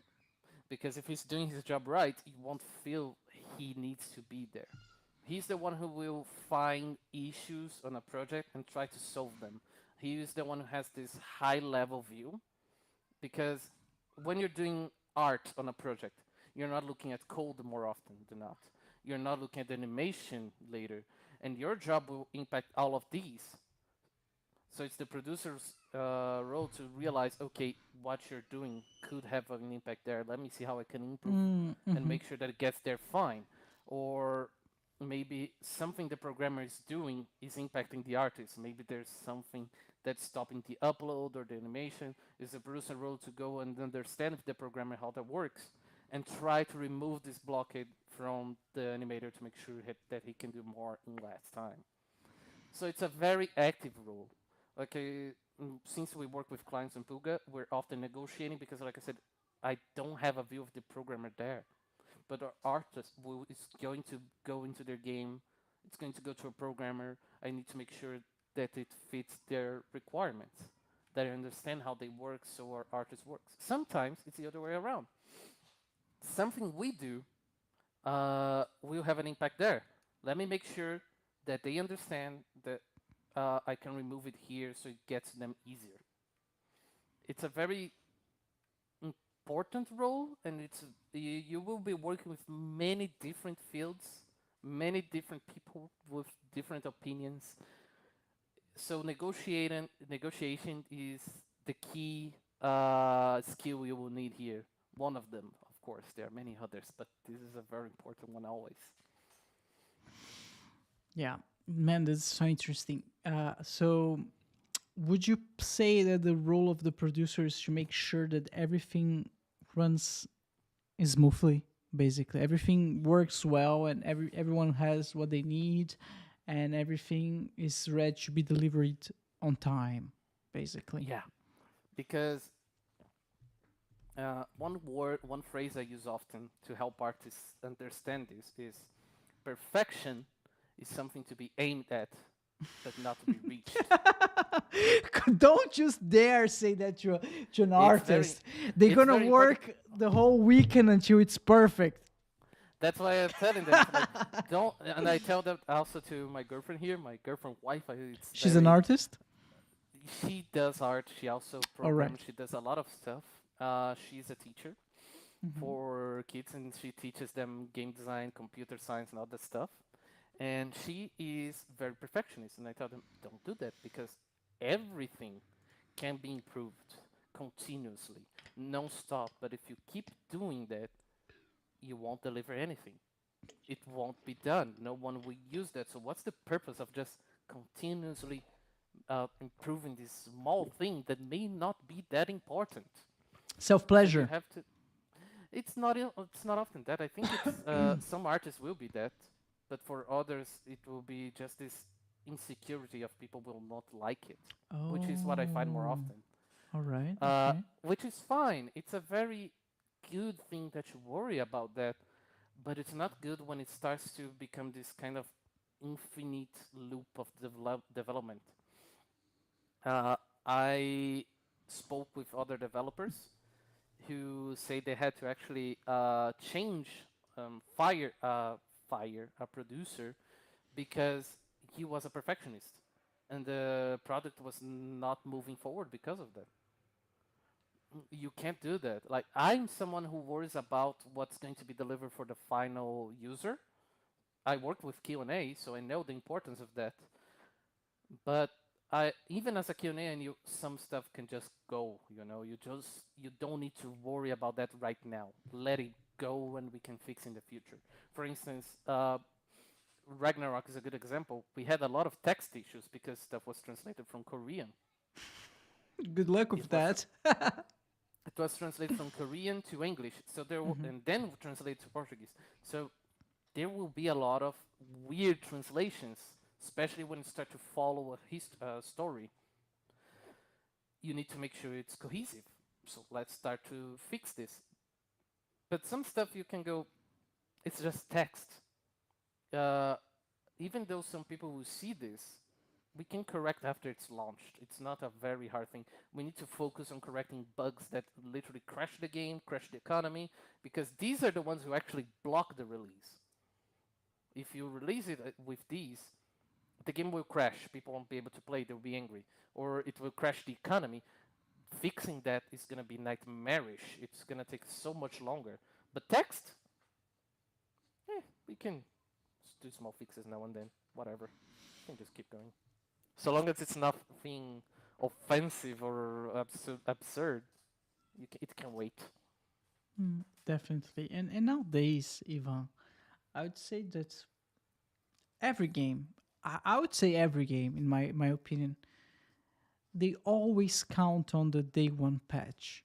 No matter what you release or you print on the CD for the stores, there's always the day one patch. And if if things don't get fixed on the day one patch, you can always fix next week with the next update and the next update.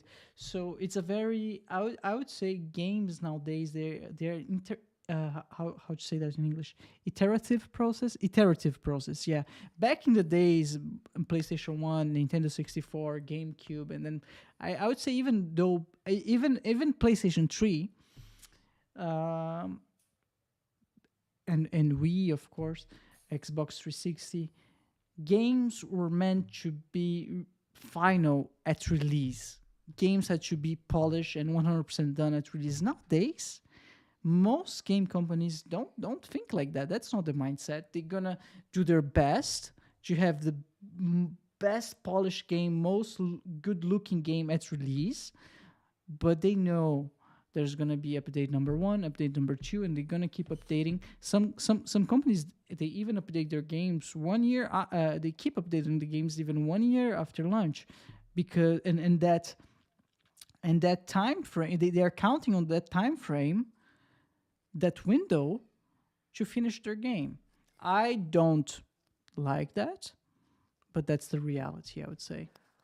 I think that's not ideal for many reasons. Like there's a way to do that right, I would say.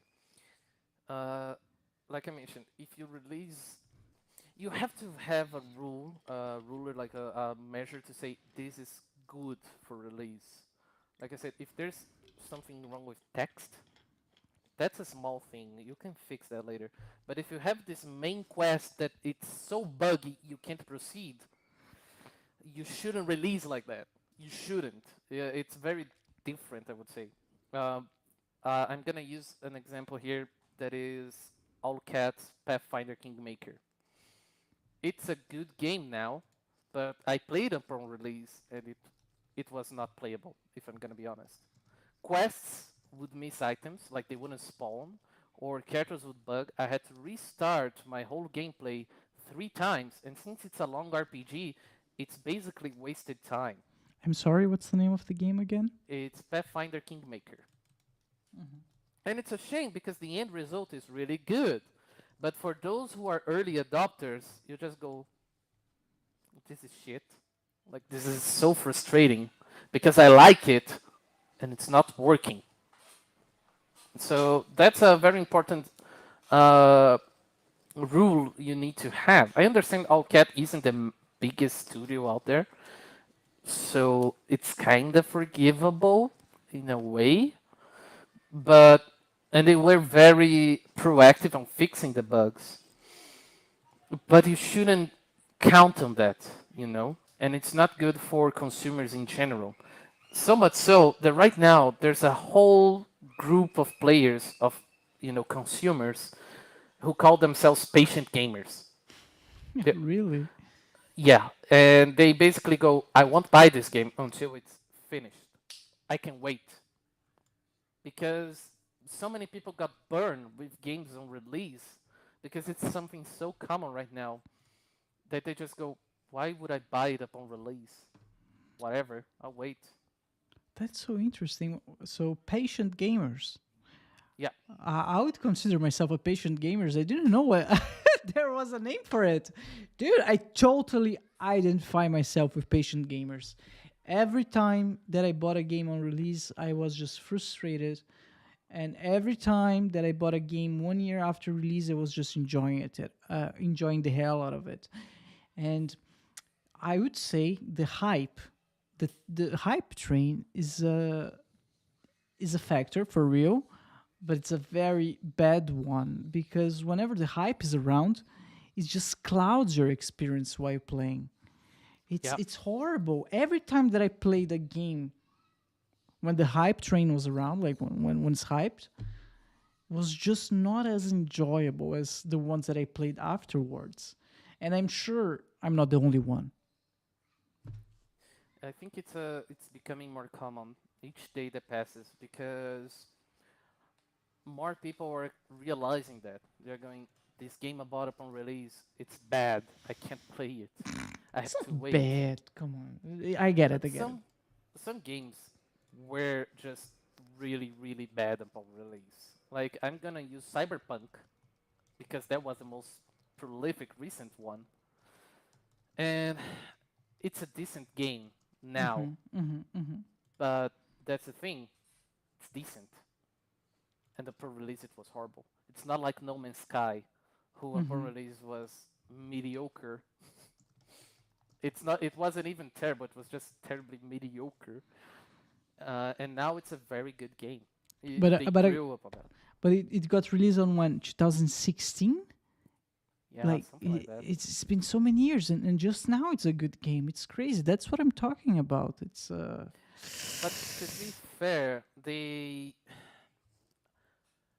No Man's Sky is a very odd case because Sony, from what I read, from what I research, Sony basically asked them to do their own marketing and they put Sean Murray to do a lot of the talks. And the more you look at Sean Murray, you can see he's a terribly introverted guy. And you're putting him in the spotlight. You will promote the game. And he's like, okay. It's not ideal. If you want to put a developer to talk about your game, which is good, you need to get someone who knows how to talk to people. Uh, Otherwise, you will have very problematic situations. One of them was Blizzard with Diablo Immortal when they were Hmm. talking about it on BlizzCon. Everything there was really wrong, I'm going to say, because you have this very PC focused crowd, which is the main crowd of Blizzard games. They're like, we're announcing new Diablo for mobile. Hmm. We're not your crowd. Like, why you're telling us that? It's not what we want. And rightfully, people were confused. And then the developers say that, don't you guys have phones? Which is, it's not like he is doing that because he's a jerk. He's not a commonly public speaker. Yeah, So yeah, mistakes like that are going to happen. But that's the thing. He's not the one who, let's quote unquote say, shouldn't be saying that. Usually you will have a marketing person to do that, which I don't like, but I know why people do that. makes sense, right? Yeah, man, I remember this release. How'd you say it? Announcement.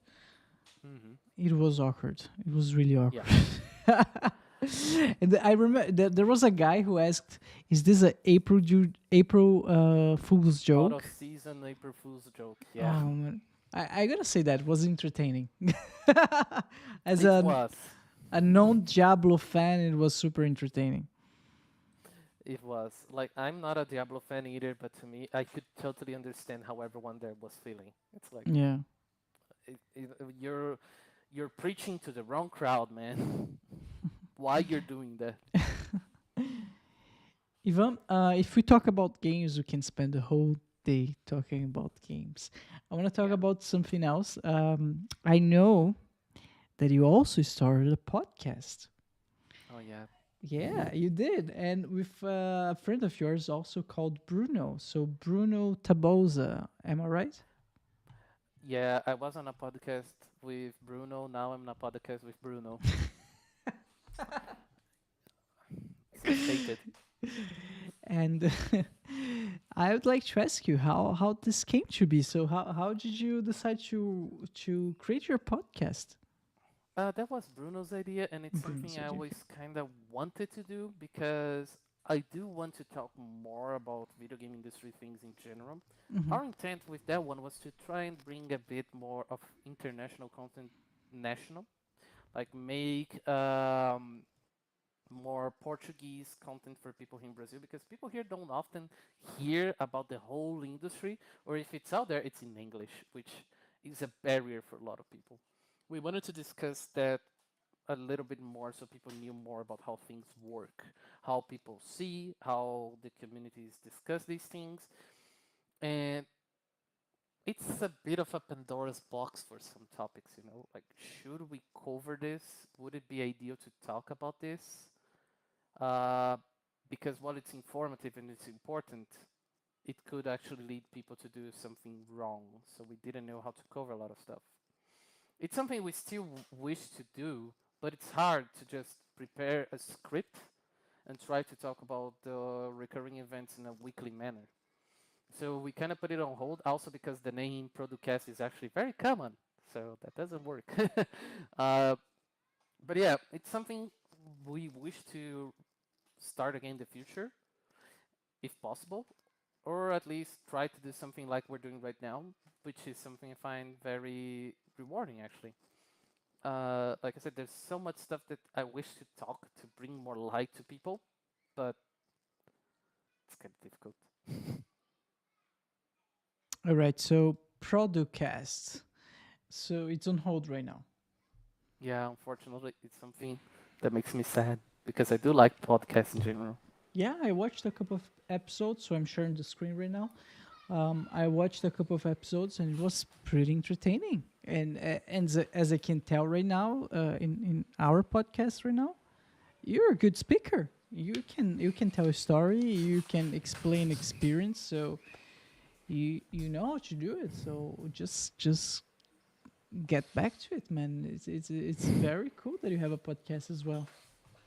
Now that I have a good webcam as well, because you can see my top-notch quality webcam, there's So good. In 1080, So good. 1080p, folks, for the first time. 1080. It makes a difference. You may say, "Oh, it's not the It makes a difference. Please try to have the best quality possible always. Ah, So for those who are listening, go to the Bruno Tabosa YouTube channel. So it's Bruno. So YouTube has those tags now. You can search for the tag. So it's Bruno Tabosa 1141, and you're gonna find Ivan and the Bruno's podcast. it's very fun, especially if you prefer to see something in Portuguese. And we try to bring a lot of info about the industry and what's going on.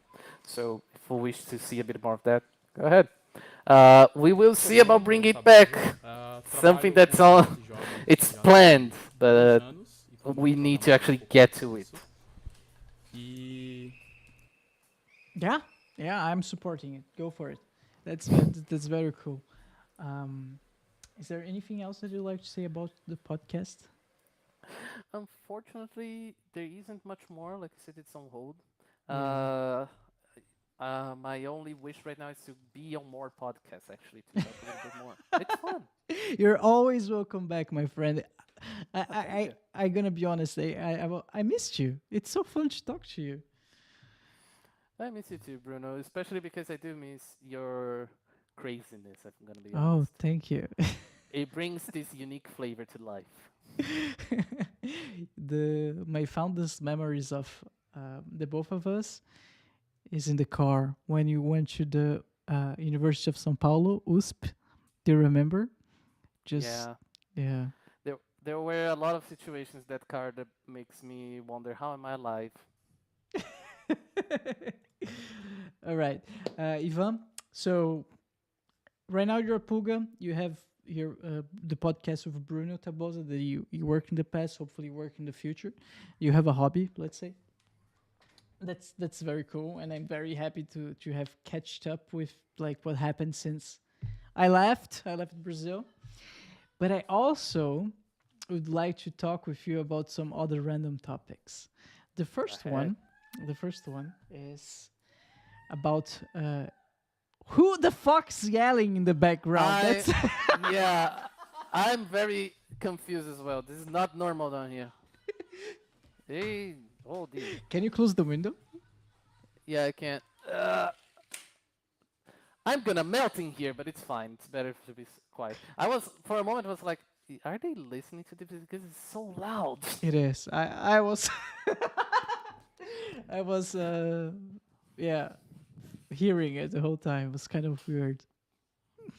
Sorry about that. No worries. Thank you, Ivan. So we talked. You mentioned a little bit earlier about ChatGPT and AI, and as a producer in the game industry, I'd like to ask you, how do you think this will change gaming as a whole?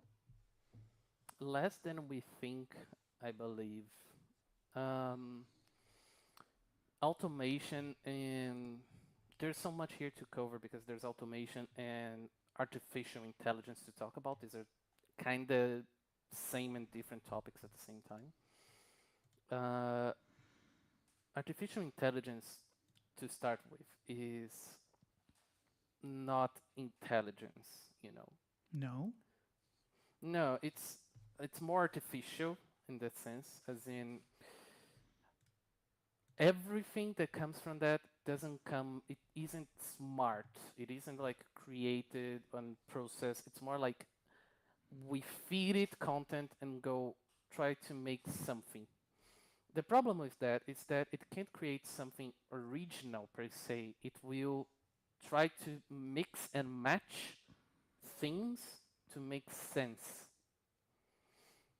So, for instance, ChatGPT is a good example. It will create text based on what is more often used on the internet, based on what it was fed. So it will create predictive content. It will create text that people imagined would happen. So while it does make things that make sense, it only makes sense it's because it's the most common thing spoken. You know? So that's what a lot of people don't realize. They think, oh, it's so smart. Look at it, what's creating. it isn't. It's just doing what is more common. You probably had some experience with some text or some game that it just make you go, this is so predictable. Like it's so bland. And that's what happens with programs like ChatGPT. It isn't creating something different, it's creating what is expected. Even if you give a different prompt, it will do that. It also has a very strong bias because its bias comes from everything that it was fed with. And the internet, as you may know, has a very strong bias for some topics as well. So much so that this happened with different AIs, in which they just went rogue in a sense that they just started saying some very abhorrent stuff. Which AI? There was Tide, that was the AI created by Microsoft. I think it was within a very small time frame, like a week or less than that. It just started going full on Nazi. Like, holy, how did we get here? Or another very interesting one. This is something I kind of like. There was the. Have you heard of Seinfeld? It's a TV show. Yeah, and this guy created a project in which is basically a never-ending Seinfeld episode. Like the show just keeps going. Oh, I saw it. It's like a very low poly, Yeah. low quality Seinfeld, not fun episode. Yes, and it's never ending, and it uses predictive tests like ChatGPT, GPI, and stuff like that to create its content, which is smart, but it actually had to be taken down because it started to go full on anti-trans for a moment. Really? So the AI Yeah, became basically anti-trans. yeah. So they had to, Twitch took down the stream for I think it was 24 hours, something like that, due to a ban because of it. So it's very so that's the thing. We should. It's very funny actually when you watch the episode because the Jerry Seinfeld lookalike there just starts making these anti-trans jokes, and he often says, "I don't know why no one is laughing." So it's very self-aware on that sense. Did you see this game? I don't remember the name of the game, but they are planning to, if they haven't already, started using ChatGPT for the NPC interactions. I don't know which game that is, but that's a thing that I think could be very interesting. Hmm. Uh, it could create actually a lot of more dynamic and interesting content for some of the characters. Uh, what I think that will be the problem is that they will need someone to moderate that 24/7, basically. Because it's like I said, this is what happened with that show, and this isn't the only case in which these chat AIs just started going to some very weird tangents, since it pulls data from the internet and from its sample as well. So basically, you will need someone always watching to make sure the content is right. And if they try to limit it by going, okay, block these things, it will be weird when you start to talk with these characters because they will obviously have this very clear barrier stopping you from talking about certain topics. So it's not organic. It's not as good as tailoring chat to make it something more interesting, like creating proper dialogue. For instance, I think it's borderline impossible for one of these AIs to create dialogue like it you see on Disco Elysium. Because Disco Elysium touches upon some very abstract topics to talk about stuff. It's very different. The dialogue on it is very strong. So you wouldn't be able to do something with the same identity as that or close to it.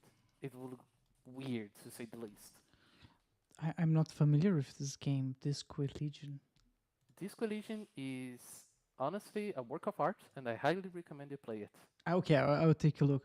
But going back to the ChatGPT moderator, I don't think companies will do that. If a company decides to implement it in their games, they'll just have a disclaimer. They're just gonna say do you accept? They're gonna ask at the beginning of the game. Do you accept to play this game?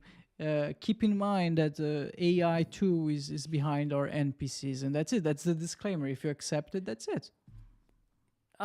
That's a very weak cover in general. Like, it's still your game.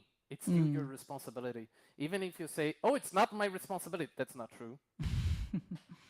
Like Tesla could say, "Oh, it's not my responsibility that the car did something dumb and hit someone because the driver should always be holding the wheel." Makes sense. Yeah, yeah. You can't just say that. You still have an autopilot there. It should still have its own responsibilities and safety nets. Yeah, but let's say Doesn't you work like buy. I understand your point of view, but let's say you buy a smartphone. What do you do with the smartphone? It's your responsibility. If you go into the deep web and do some criminal shit, that's not Apple's or Samsung's responsibility. You know what I mean? that. They. That is true, but they are also not the providers of those websites. Like, it's very different for that. Even if you use those things, you still need to create certain safety nets for yourself as well. Um, it's also in their interest to create them, because having vulnerabilities like that in your cell phone of any sort, it's a threat to other cell phones as well. Let's say you go into the deep web and get a virus. It's not sure, it was your mistake, but you're compromising the cell phone, and that compromises also other cell phones, and no company wants to be associated with a vulnerable cell phone, let's say. Yeah, yeah, yeah. You also have an interest to do that. You can't put a disclaimer, "It's your own fault that you got screwed." Most people, like we spoke earlier about video games, they won't see like that. They often will say it was the cell phone who couldn't protect you. Have you been using ChatGPT a lot? A little bit, just to see how it works, but in general, it's just, yeah. I have funny memories of similar tools in the past. Which ones? There was one, I can't remember the name right now, it just escaped me, but it was also something like that. It was just a predictive test that people would just write down and it would respond. It seemed like a normal conversation, even though it was clearly an AI, you know. So I can't remember the name now. I would play it with it like in, I think it was 11, 12 years ago. Like, to me, this isn't something super new. Sure, it's more advanced, but it's more of that, you know. What scares me, it's not the current state. It's not what we can do today with ChatGPT. It's definitely helpful, but and cool in my opinion. But what's scary is what AI will look like in 10 years from now, in 15 years from now, in 20 years from now. How capable ChatGPT or the version of ChatGPT that we're gonna have in so many years from now, how much more capable this version will be. Like, so today, ChatGPT can basically answer you as a human, like if it was a human. It tries, right? It tries to answer if it was a human. In 10, 15 years from now, what else it will be able to do for you? It's gonna be able to call someone for you and talk. It's gonna be able to, I don't know, do your taxes for you. It's gonna be able to do your job for you. Like, and So yeah. that's a very complicated topic to go into because I'm not a specialist. No Like you worry. said. Me neither, Uh, man.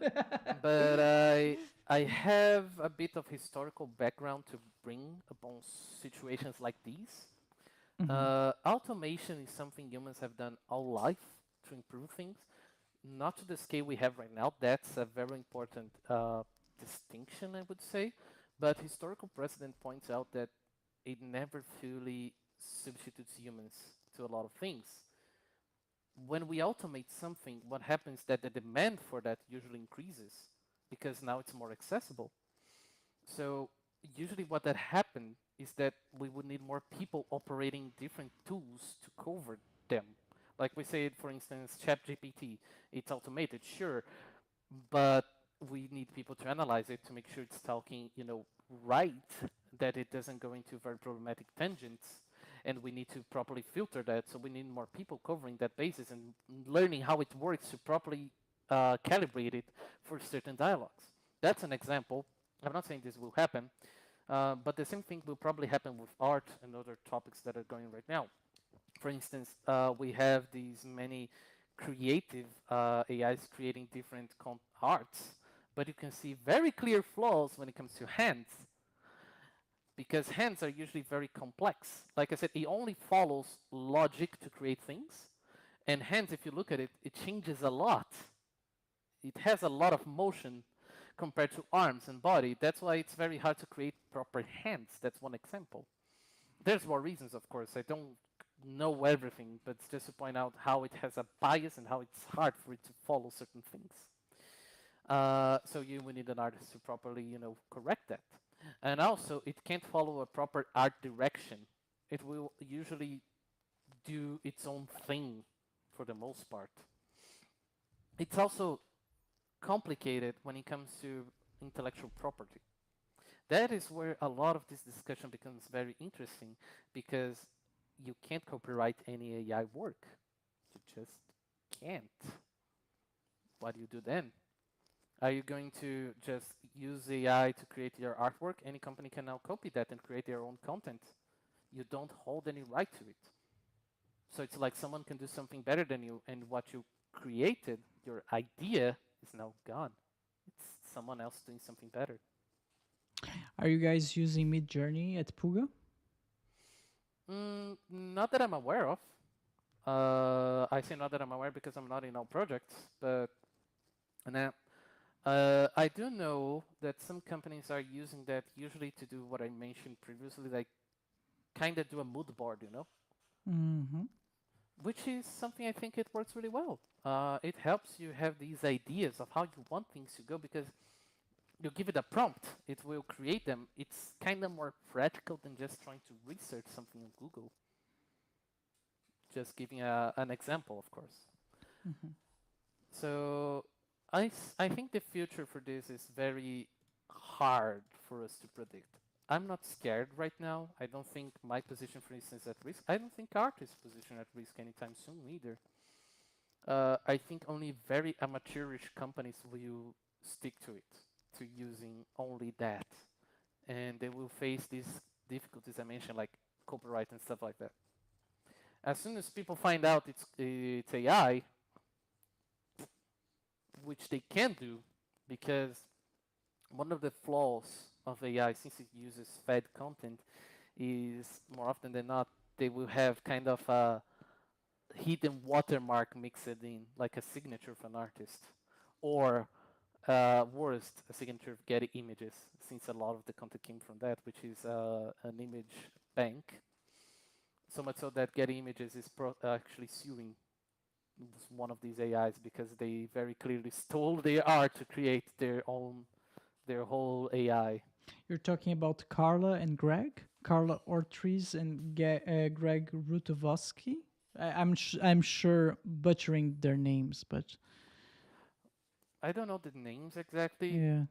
I just know that one of the AIs they created Getty Images. Like some of the art they created had a very clear watermark for Getty Images.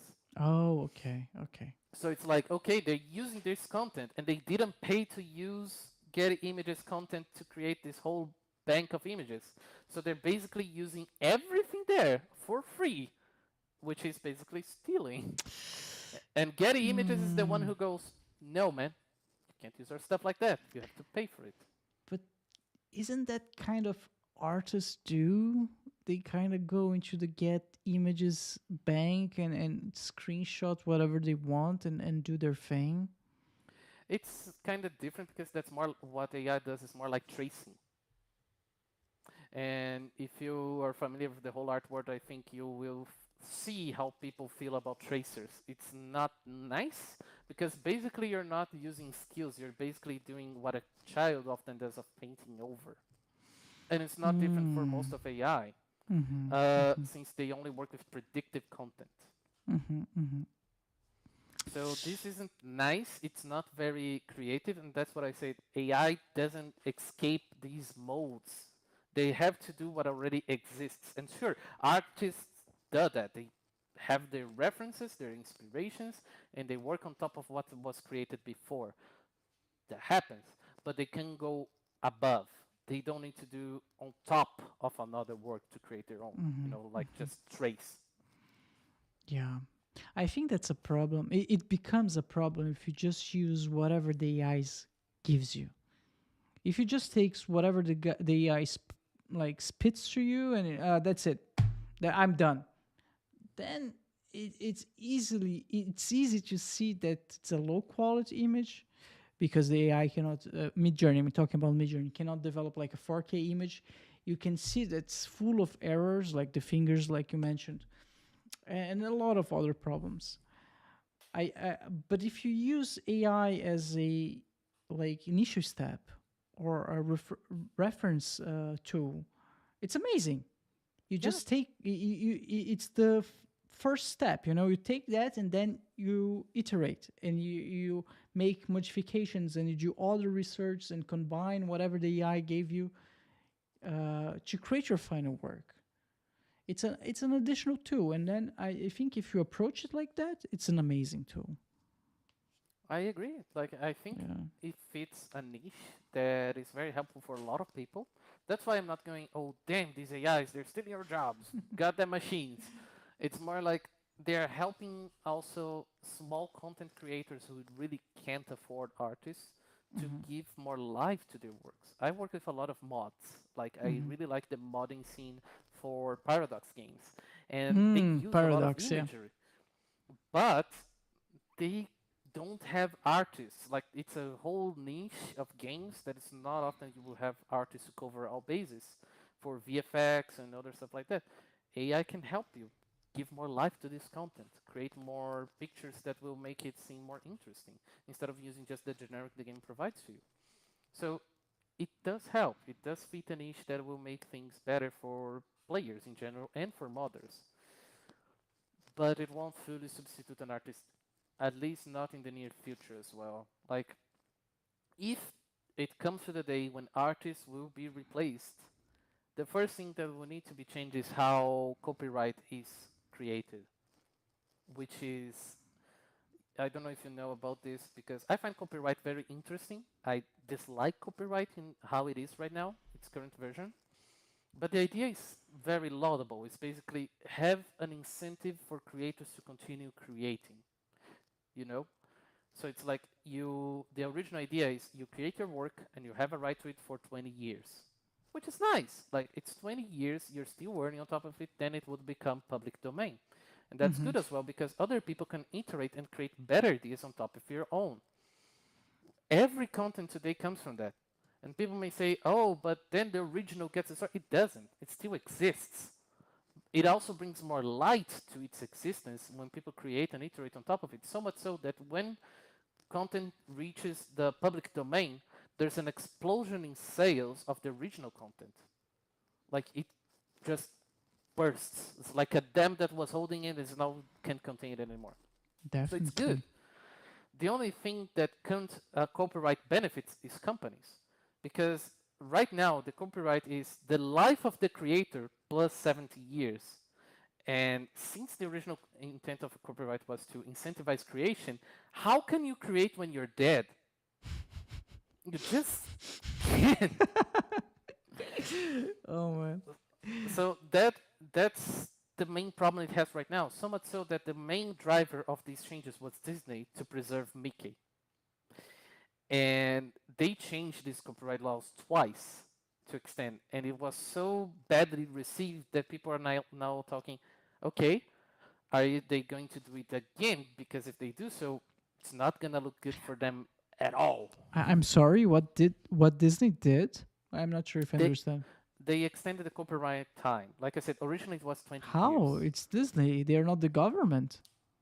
They are not, but you can lobby for these, and they did it a Oh. lot. They have a lot of power for that, and right now they really don't feel comfortable doing that. So much so that people are waiting to see what they're going to do because Mickey is very close to falling to the public domain. When it's happening, do you know? Let's I see. don't exactly know, but I do know that one of the most recent victims, quote unquote, of public domain is Winnie the Pooh. Oh, that's why there's this horror movie about the Winnie the Pooh. Yeah. I heard it's trash. And I really look forward to it. It's good. And Okay. Sorry. Go go ahead. ahead. Go ahead. No, I was going to say just that if you were to change copyright, one of the most essential topics about it is it has to be created by a human. It's a main prerequisite that's being often debated. For instance, there is a very polemic case of Coco the monkey in which it took a camera, it took a picture of itself smiling. You can actually find it on the web. And what is very dramatic about it is that PETA sued the creator, saying that he didn't have a right to the picture. And the creator lost because technically he didn't take the picture. It was the monkey, since he took the camera and took a picture of itself.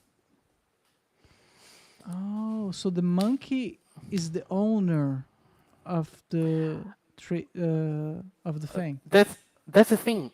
He isn't, because copyright says it must be created by humans, so the image is public domain. No one owns it. Okay. And so this led to a lot of debate because a lot of people already played a few things with AI previously to create content. One of the most iconic cases comes to music, where these guys created an algorithm to use all instruments, all songs, all that stuff to create this huge track with all possible combinations of music that it could exist. And they tried to copyright that. The dispute is that they would basically own a copyright to all imaginable songs. They would be the sole owners. And the court ruled that no, because it was created by an algorithm. Makes sense. So you don't own it. 1 second, I found something, Ivan. Go ahead. What does Mickey Mouse going to the public domain means? So, Okay. for those who are unaware, Mickey Mouse from Walt Disney, the beloved character who started it all, will officially become public domain on January 1st, 2024. So next year. Yeah. That's close. So what will happen next? Well, to be honest, nothing major happens next. The only iteration of Mickey Mouse imagery that enters the public domain is his look from the Steamboat Willie and can be freely used by the public. So, oh, okay, so it's the original Mickey Mouse design, like the first one ever, the black and white one. This one Yep. will go into the public domain, but not the other ones. Disney still owns Mickey Mouse trademark. So although the imagery for Mickey Mouse will end up in the public domain, the Walt Disney Company still owns the copyright and trademarks for the Mickey Mouse name and thousands of symbols associated with the character. Trademark protections last as long as Disney continues to use Mickey Mouse as a company logo. So basically, nothing changes because nothing changes because the original design goes into the public domain, but Disney still owns the name Mickey Mouse. So Yes. people, although the original design is out there, they cannot use it because Disney still owns the name. They can use it, they just can't call it Mickey Mouse, but people already associate that with Mickey Mouse, so potato potato. It's not, it's the same at the end. And that's one of the things, Disney really tries to protect its brand. Now they can't. Their mascot, even though it's going to be the black-white version, can be used by anyone for any means without control of them, and it can be using some very nasty stuff, and they're going to be like, we just have to accept it. Well, But I would say that's kind of good, right? Because otherwise the company would just hold on into all of their property forever. It's going to be like 1,000 years from now, no one can make a satire about Mickey Mouse. And those companies, they're big. Like, I like to joke with my friends that we live in a cyberpunk world and we don't know it. Like, corporations rule the world. If you see how much Disney, like how much content out there is actually produced and owned by Disney, it's like all of it. It's Yep. great. Yeah. So Cyberpunk is a little bit more dystopic, but yeah. Yeah. It's high. How is it described? It's high tech, high poverty. Like it's both. Yeah, that's true. And we are not into high poverty yet. Mm. Yeah. So that's all the thing with AI as well. Like imagine you would create something using AI. You can copyright that. You can't use that. It's not registered. The courts have often ruled. Like, have you going back to a recent trend, NFTs? It's very disputed whether you have a copyright to them if they are generated by an algorithm. Like, it was a robot. Technically, you don't have a right, even though you have the NFT. Yeah. So it's a very complex topic, and for the artist to be fully outfaced, this whole copyright thing would have to be completely reimagined, so people can properly use machines to own it. But if you do, technically you don't, because people will just be able to generate. And what if the machine generates something similar to something else? Because it doesn't create, it only uses what already exists as its basis. Hmm. You would often find content that's similar to other. Who would copyright that? Yeah. Who would win that? It was the AI. Is it going to be the one who created the AI since it used some content that already exists that it's copyrighted? Yeah, but nothing is created. Everything is a copy of something else. Sort of. Like I said, it's not something so clear, it's not Mm. something so simple. Um, it's true that nothing is created, Original, so let's say. not original. Yeah, it's not original, but some stuff is out of the field, like it's Mm. not something you see often. And it's true that person had inspirations to create it, but their inspirations is wholly unique. Eva, I think your mic is too close to your beard. Could you Oh make it? dear. Could you? Yeah, I think that's better.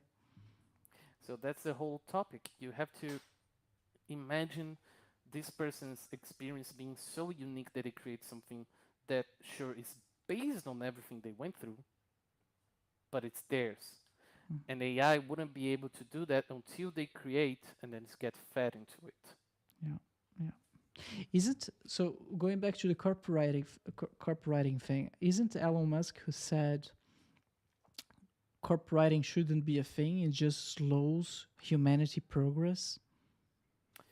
Well, yeah, I don't think it was him, but it's something that is often said because it's mostly true, I'm going to say. Copyright, as it is, blocks our advancement by a lot.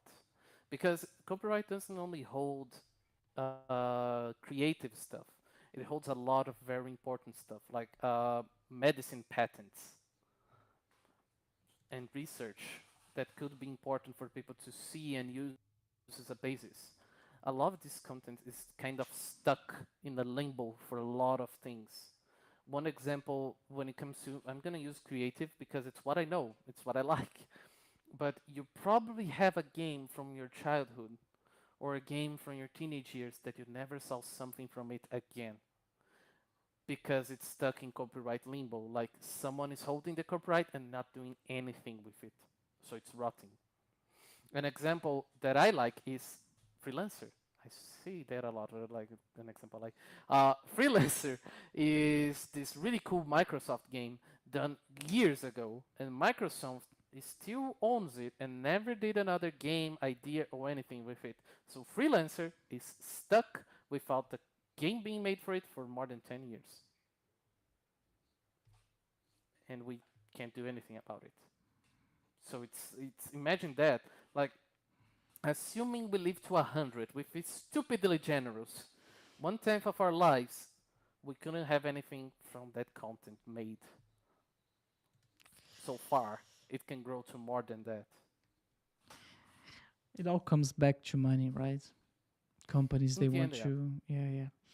I know that that's the case with Spider-Man. Sony needs to make a new Spider-Man movie after such amount of years, otherwise they lose the copyright or the patent. I don't know how it's called, but it's like those business deals that all comes down to money, and it's kind of annoying Yep, for the it public, right? is. For the consumers. Yeah.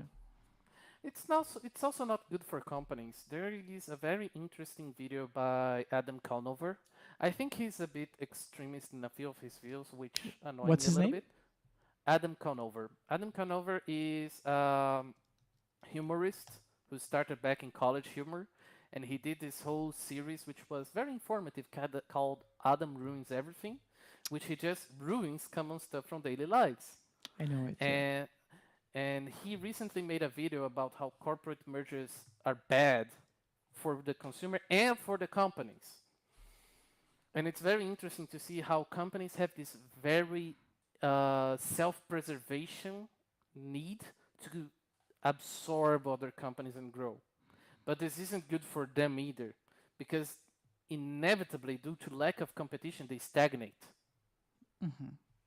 And if they stagnate, they stop to create interesting content. So people start to also leave them, and they also start to basically bleed money, creating stuff that won't go anywhere. So it isn't good for them either. There's a lot of more than that, but it's basically it's a flaw in the whole system. The whole idea of how companies need to grow and need money to preserve, and when it comes all down to that, it becomes a kind of self-fulfilling cycle where they will destroy themselves if they continue. Surely it's going to be long, but it's not good for anyone. Or they If a always need company, to. Sorry, go ahead. hmm? Go I ahead. just said companies, they will eventually, if they fall, people get fired, people lose their jobs. Like the economy also doesn't like that in general. People will all react in a very negative way, so everyone loses. As is, it's not ideal. Definitely not ideal. Yeah. Either this happens or they just stop innovating. They just stop reinventing themselves. The company that I have in mind is Kodak. Do you remember Kodak? Yep, the They just cameras. the cameras. They just didn't innovate it anymore. They just said, "Oh, this whole new digital camera industry. That's not it. We're not going to be part of it. Like old school cameras is the future." I don't know. They just didn't believed in it. They just stopped innovating, and they died. I think the problem with them is a bit more complicated than that, if I'm gonna Oh, be honest. okay. I read about that a good while back, so my memory will fail me. It's the problem is that most of the profits that Kodak had came from revealing pictures actually. That's where their main profit margin came from. Going to digital cameras would actually eliminate that completely to them. So even if it's the future, it's not really interesting for their current business model. They would have to completely reinvent how they worked. And unfortunately for them, they mostly failed to do so. So they couldn't really update everything. Digital cameras completely killed their business. Because you have to think, their main business wasn't really cameras. It was revealing the pictures. Oh, okay. That makes sense. Yeah. And that's the thing that also kind of killed other industries like Blockbuster. You may say, oh, they didn't adapt to the web because their business model wasn't really focused on the web. It never was. It was renting. It was this very specific situation. Oh, We may okay. think, oh, but it's so obvious. Yeah, but your whole structure isn't built for that. You Yeah, can't yeah. just go and whoop.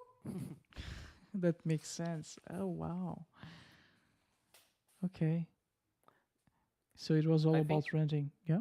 yeah, I think it's more interesting to make a parallel with Steam actually Steam. when it Okay. comes to that, because Steam had a very cool discussion at work where I explained to people where this not this new Steam is monopoly, Mm-hmm. but it's very different because it's not non coercive monopoly. They are not really forcing you to use their platform. They are not really going and destroying the competition, buying them so they can't compete with them or anything like that. They just don't. They just work very hard to be still the best service in the business. And when you are the best service in the business, people have a very low incentive to go to other platforms. Yeah, like That's Amazon. like Amazon.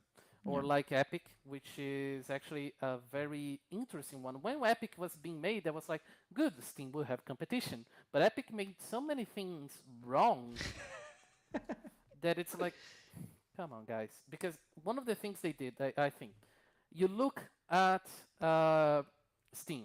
Steam has all these things: marketplace, a social network, all those tools already inserted. You have to release with this bare minimum to start to compete. And they say, no, we don't need that. We can have a very basic store, whatever. And they try to do one very smart thing, which is fill your library with games, because they knew a lot of people have a library in Steam full of games. So for them to shift to ours, they also need that because it's more comfortable. We need to have more than that. That's why all the free and exclusive deals keep going. It's so people build a proper library and eventually shift over. But why people would do that if your store is bad to start with? Do you know what I hate about Epic? Every time that I log in, I get this pop-up notification. You got 9 friend requests, and there's 2 options: accept all of them or cancel. Like, dude, what? I'm not accepting all of them. I don't even know who those people are. So that's this kind of user experience that they didn't consider, or they didn't go through, Yeah. which is a flaw in their whole idea, their whole system.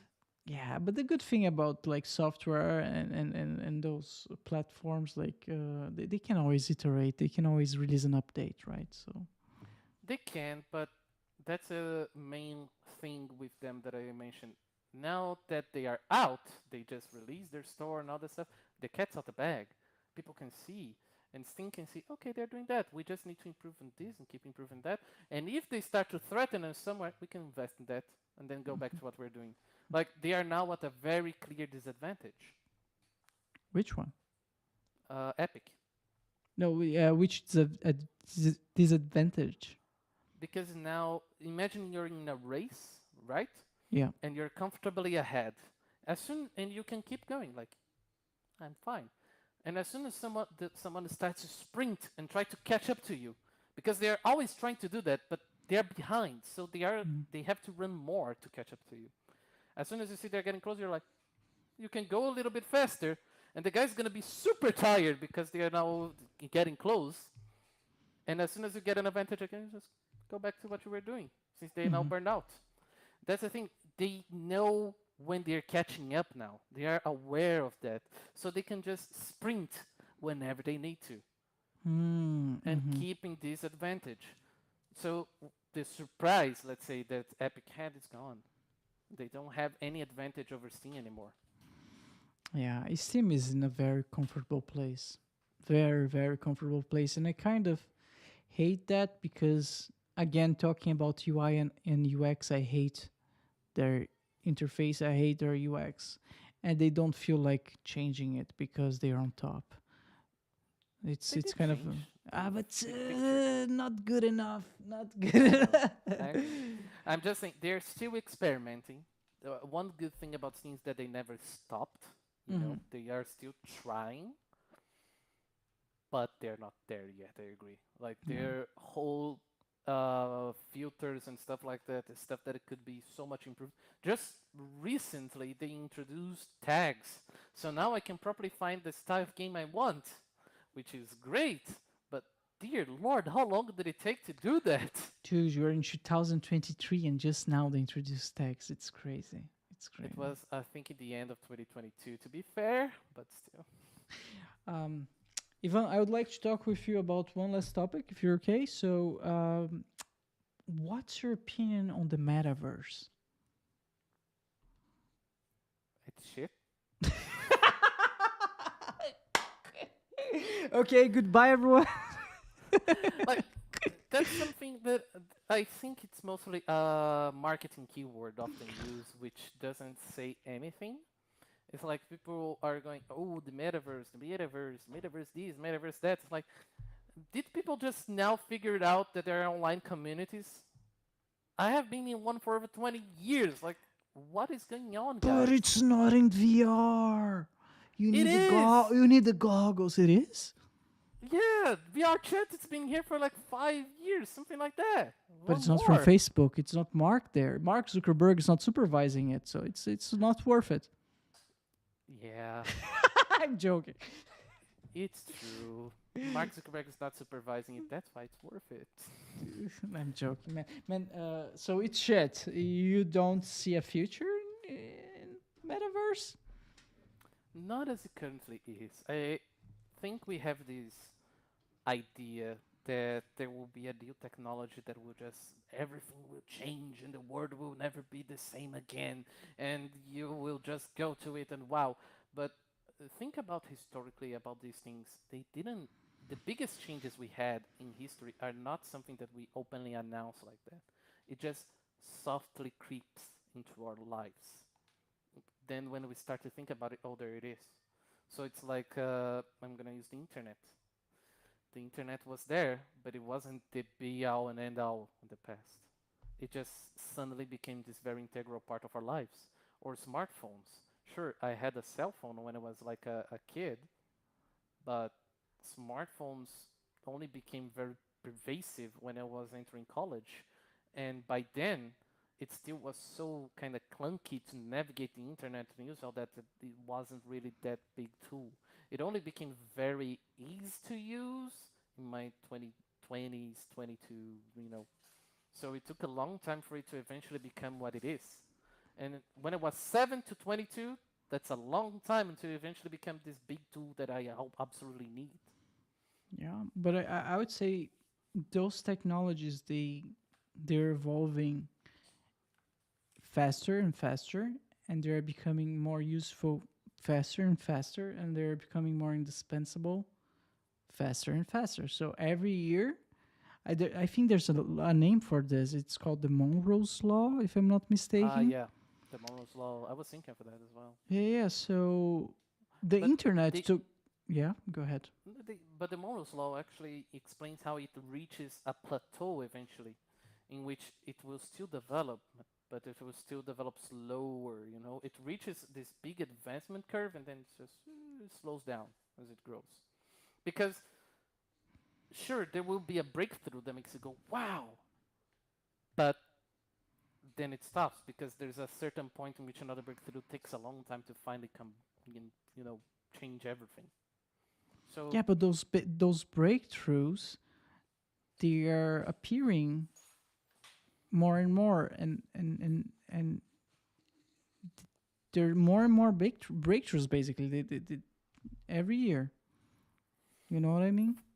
yeah, for a lot of things, but for others not so much. For instance, smartphones, like we spoke about. Yeah, yeah. I think it already reached its kind of plateau. Okay. So I don't know when there will be another big feature. Like when was the last time you saw a big feature change on your smartphone that make you go, "Wow, this completely can change it." iPhone 4 with the Retina display and the face forwarding camera. That's it. Yeah, that's not much when you think about it. Like it's useful, but me.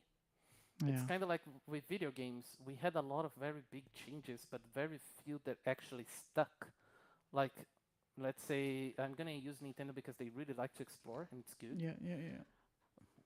The Wii didn't catch. The Wii U didn't catch. But the Switch, yeah, it did. It brings a lot of really cool features with the controllers. Now you can have two players in one, controller thing. It's good because it brings more people to play.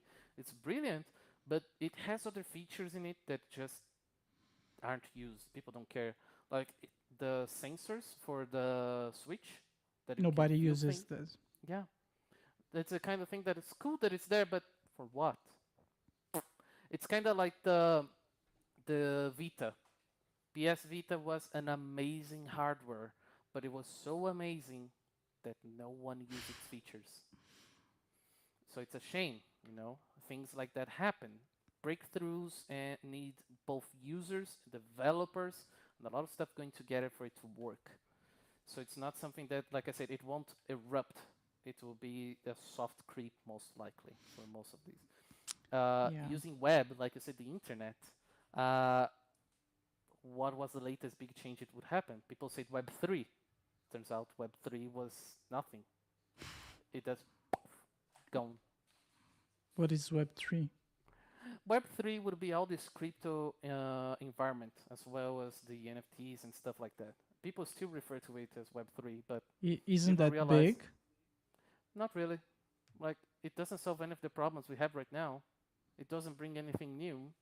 Quite the contrary, it has many more flaws and vulnerabilities. It's very complicated, but basically, NFTs, blockchain in general, unfortunately, don't solve many issues.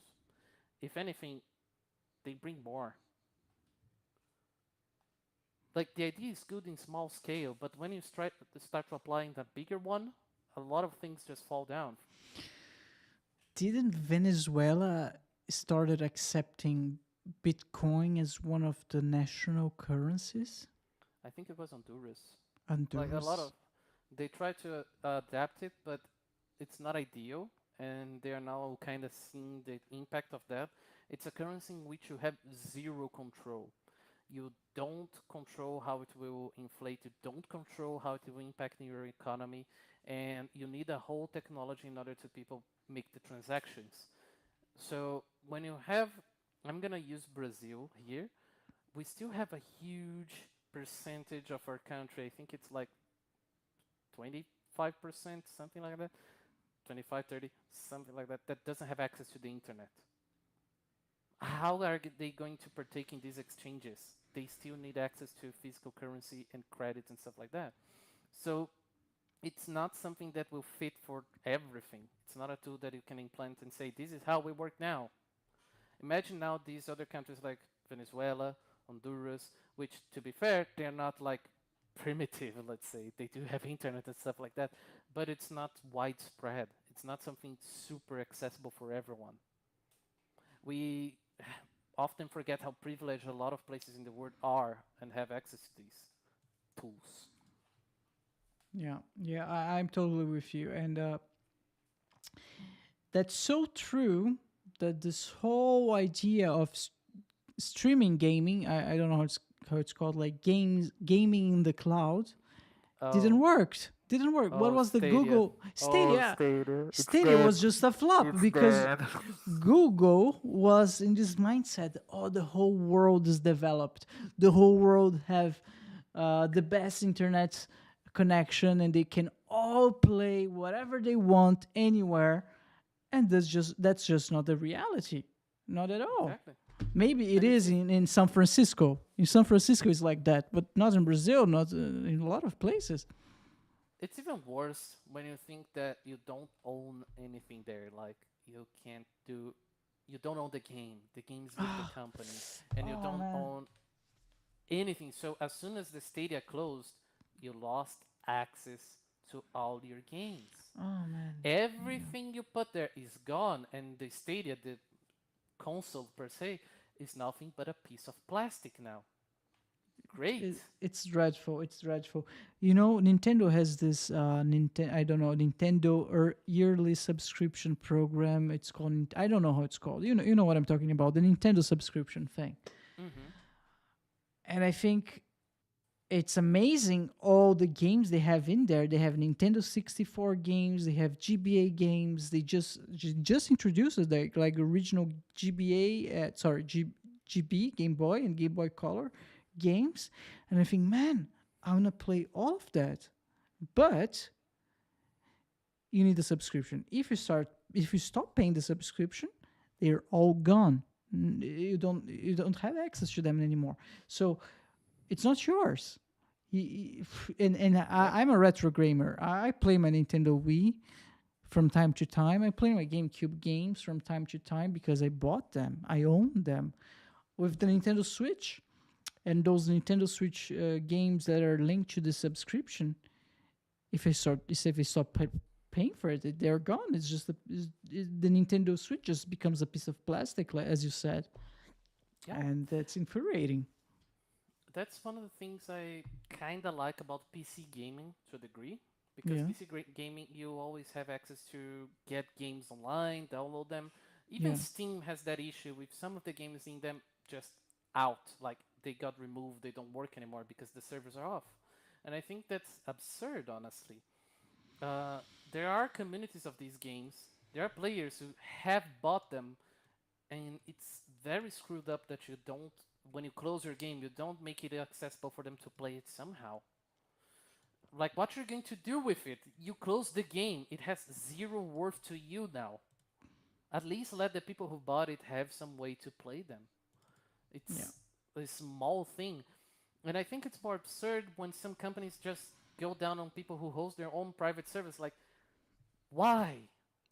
You don't own it. You're not doing anything with it. Just at least let them have it. Yeah. You know? It's even worse because some of the games right now, like I have bought a lot of games when I was younger, and I want to play them again, but the company doesn't distribute it. Well, I'm gonna pirate. I know people may say, "Oh, but you're not paying the company." I did in the past. I want it now. Why is that so wrong? I heard I think I know what's going on those company minds. I heard about this marketing strategy that Nintendo they do it. They apply this marketing strategy.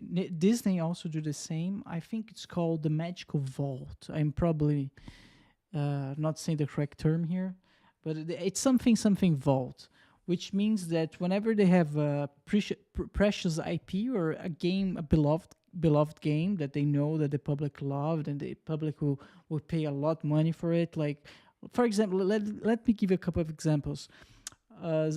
Zelda Ocarina of Time. That's one of the most beloved games from Nintendo. Or Pocahontas from Disney. What they do is they release the original title back in the days, and then they don't make it available for the public anymore. So they store it in the vault, and what that means is they don't make it available for 15 years or maybe 20. I don't know the time frame that they choose. Each company picks a different time frame, and 15 years from now, they just make it public again. They just release a new remastered version or a new remake of the game. And by doing so, they can make way more money out of it because the value increased so much due scarcity. How do you say it? Scarcity. Create an artificial scarcity of it. Yeah. Genau, exactly. And that's what they're counting on. So it's a marketing strategy as far as I know. But when you do it like that, I think it's kinda fine. Kinda. As in, let's say I want to play the original, right? I want the original. I still Yeah. have a way to access it. That's fine. And then the company produces a remaster and sells it. That's kind of okay because it's not the original. I still can play it, but it's a new version and I could be interested in it because it looks better. That's fine because they produce something new, you know? I don't have a problem with that. My problem is more like with companies like Blizzard with what they do Warcraft 3, which I completely understand why they did it, but I also think it's kind of shooting yourself in the foot in so many ways. With Warcraft Reforged. What did you with Warcraft? Warcraft Reforged was, I don't know exactly how they thought this would be good in the end. Because it's a head scratcher, really. It's so strange. Basically, they remade Warcraft 3. Warcraft 3, for those who don't know, is probably one of the most successful games they had before World of Warcraft, and it was still successful even after that for a good while. I remember down here we had this magazine called Mundo Estranho, which is Strange World, basically. And it was cool because it had this section for video games, and every week for years, the top-selling video game here was Warcraft 3 because it's a good game, and it's even better because it had Battle.net. Battle.net is where people would go and distribute their created games, and they had a lot of just brilliant games, you know, just really good creative games using the tools and assets for Warcraft 3 to create these really cool new ideas. And a lot of really good games were born from it. League of Legends was born from Dota, and Dota, as you guys know, there's Dota 2 on Steam right now, also was born on Warcraft for Defense of the Ancients, the original one. Tower defense games became popularized as well there, and there's many others. Like, It was the birthplace of a lot of new genres and a lot of new games. And then Blizzard did Warcraft Reforged because it's a great idea. Let's think about it. Bring Warcraft 3 with all the tools, everything that was successful and made it great back then, today. When you read like this, like, damn, better graphics, better tools, everything better. It's gonna be a new renaissance for these creation tools. Then they start doing a lot of things that just destroy what made it good. The the main one is they reforged the assets. Okay, but the reforge was so broken upon release that the game was bad. Like it was just plain bad. Nothing worked as it should. The only good things were the models, the assets, which Blizzard didn't do. They outsourced them. So Oh. even the only good thing they did wasn't even theirs in a way. Oh And man. even worse, they removed the access to the original. So if you had bought the original, you had your version upgraded to an objectively worse version of your game that you had working fine and that a lot of people still played. Oh man, why remove the original? That's the worst thing they can do. I mean, if you want to do a Exactly. remake, if you want to do a reboot, if you want to do like whatever, do it. But don't mess up with the original. Like, It's very simple actually why they did it because together with this new BattleNet they introduced a new terms of service which say that everything produced on the BattleNet, every game made there was their property now. so the And they back, did it yeah. because they are very angry in a way. They don't want a Dota situation again, in which they lost the rights to Dota. Lost. And they never had the right to Dota, but they say they did. Man, It's like, imagine this using Photoshop as an analog. You create an art there, and Photoshop's like, oh, my art, thank you so much. But you're like, I only use you as a tool. And he's like, yeah, and it's mine. That's what Blizzard's basically doing. yeah, but oh man, did you see that Photoshop? We start charging a subscription fee for certain um Pantone colors. Yep. I think that's a bit bizarre, and I think people will move farther away from Photoshop. But okay, I mean Yeah. it because one of the tools that's been gaining a lot of traction on the web right now is one called Photopea. Have you seen it? No, Photopea. Photopea is basically a web-based Photoshop, and the creator of it, it's kind of like this guy who just went, "I hate how Photoshop is handling things now, how Adobe is handling things, so I'll make my own Photoshop." And he created it from the ground up, and it's basically photoshopping how it functions, but it's free. Photopea. Okay. And oh, but there's a lot of ads. Come on, that's annoying. But that's the thing. It may have ads, but you don't have to have it. I use AdBlock, and what it does, it just shows links to older creations from the creator to help sponsor it. But it's free. Anyone can go and use it. No, Sure, it that has a few ads, but it's not intrusive, and anyone can go and just do whatever. that's so interesting. So you can even open PSD files. It's exactly like Photoshop, even like the icons and everything. Yeah, but it's still not breaking, copyright or anything like that because some of these are, free public use or just shapes that don't need anything like that. Just go ahead, do it on. Don't pay them. This guy just went like, screw them. I'm gonna do my own The guy and do just it for free. the guy just decided to make his own Photoshop because he couldn't pay for Adobe's original one, or what? I don't think it's because he couldn't pay. I need to see the whole story because, like I said, it's been a while. But basically, he got infuriated with how Adobe was charging Photoshop and blocking stuff, and he just went, "Yeah, I'll do my own. Screw it." That's so interesting. I'm playing with it right now, and I'm watching there. I'm trying to see if it has the pressure sensitivity because that's one of the most important things for artists, right?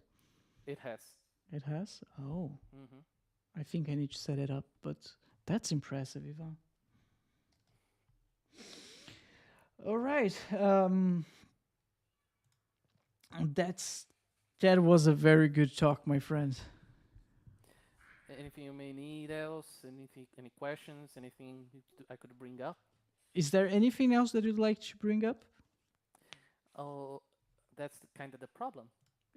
What- we can make a part two if you don't mind. Feel free, like whenever you're available. I do love to talk about everything, anything. I That's kind of a good and a bad thing about me. Maybe I talk That's too much. that's what I love about you. Hey, you're always welcome back, my friend. Awesome, thank you. Thank you. So follow Ivan on his LinkedIn and in his Instagram. I'm gonna leave the links on the description below. Ivan, Ideally, LinkedIn yeah? because Instagram is I don't check it. I just made it because I had to. So okay, in LinkedIn. Yes, that's the ideal one. All right, I'm gonna leave the link down below. Thank you, Ivan. Thank you, everyone. Before we say goodbye, I would like to thank again the BruCast store and I need to do a shout out for our merch, of course. So here, BruCast merch. It looks really good, guys. It does. Look, you can buy a sticker, a t-shirt, a mug, and also we have hoodies now. Look out for our hoodies. Our store is packed with tons of awesome goodies, from t-shirts, stickers to mugs, all featuring designs that celebrate your love for the show. Whether you're looking for whether you're looking to treat yourself or find the perfect gift for a friend, we've got you covered. We put a lot of love and care into making sure our store is easy to navigate and our products are top notch so you can shop with complete confidence. Plus, every purchase you make helps support our podcast and keep us going strong here. So, what you're waiting for? Check out our online store right now and find your new favorite piece of BruCast merch. Thank you so much for being a fan of the show, and we can't wait to see you in our store. Yeah, Eva. Do you have international shipping? Yeah, I do. Yeah. So, so I also have a premium discount code for friends, but we're gonna talk about that later. So the website is brew-cast.com/shop. I repeat, brew-cast.com/shop. All links on the description below. Thanks again, Ivan, and see you next time, everyone. Bye bye. Bye.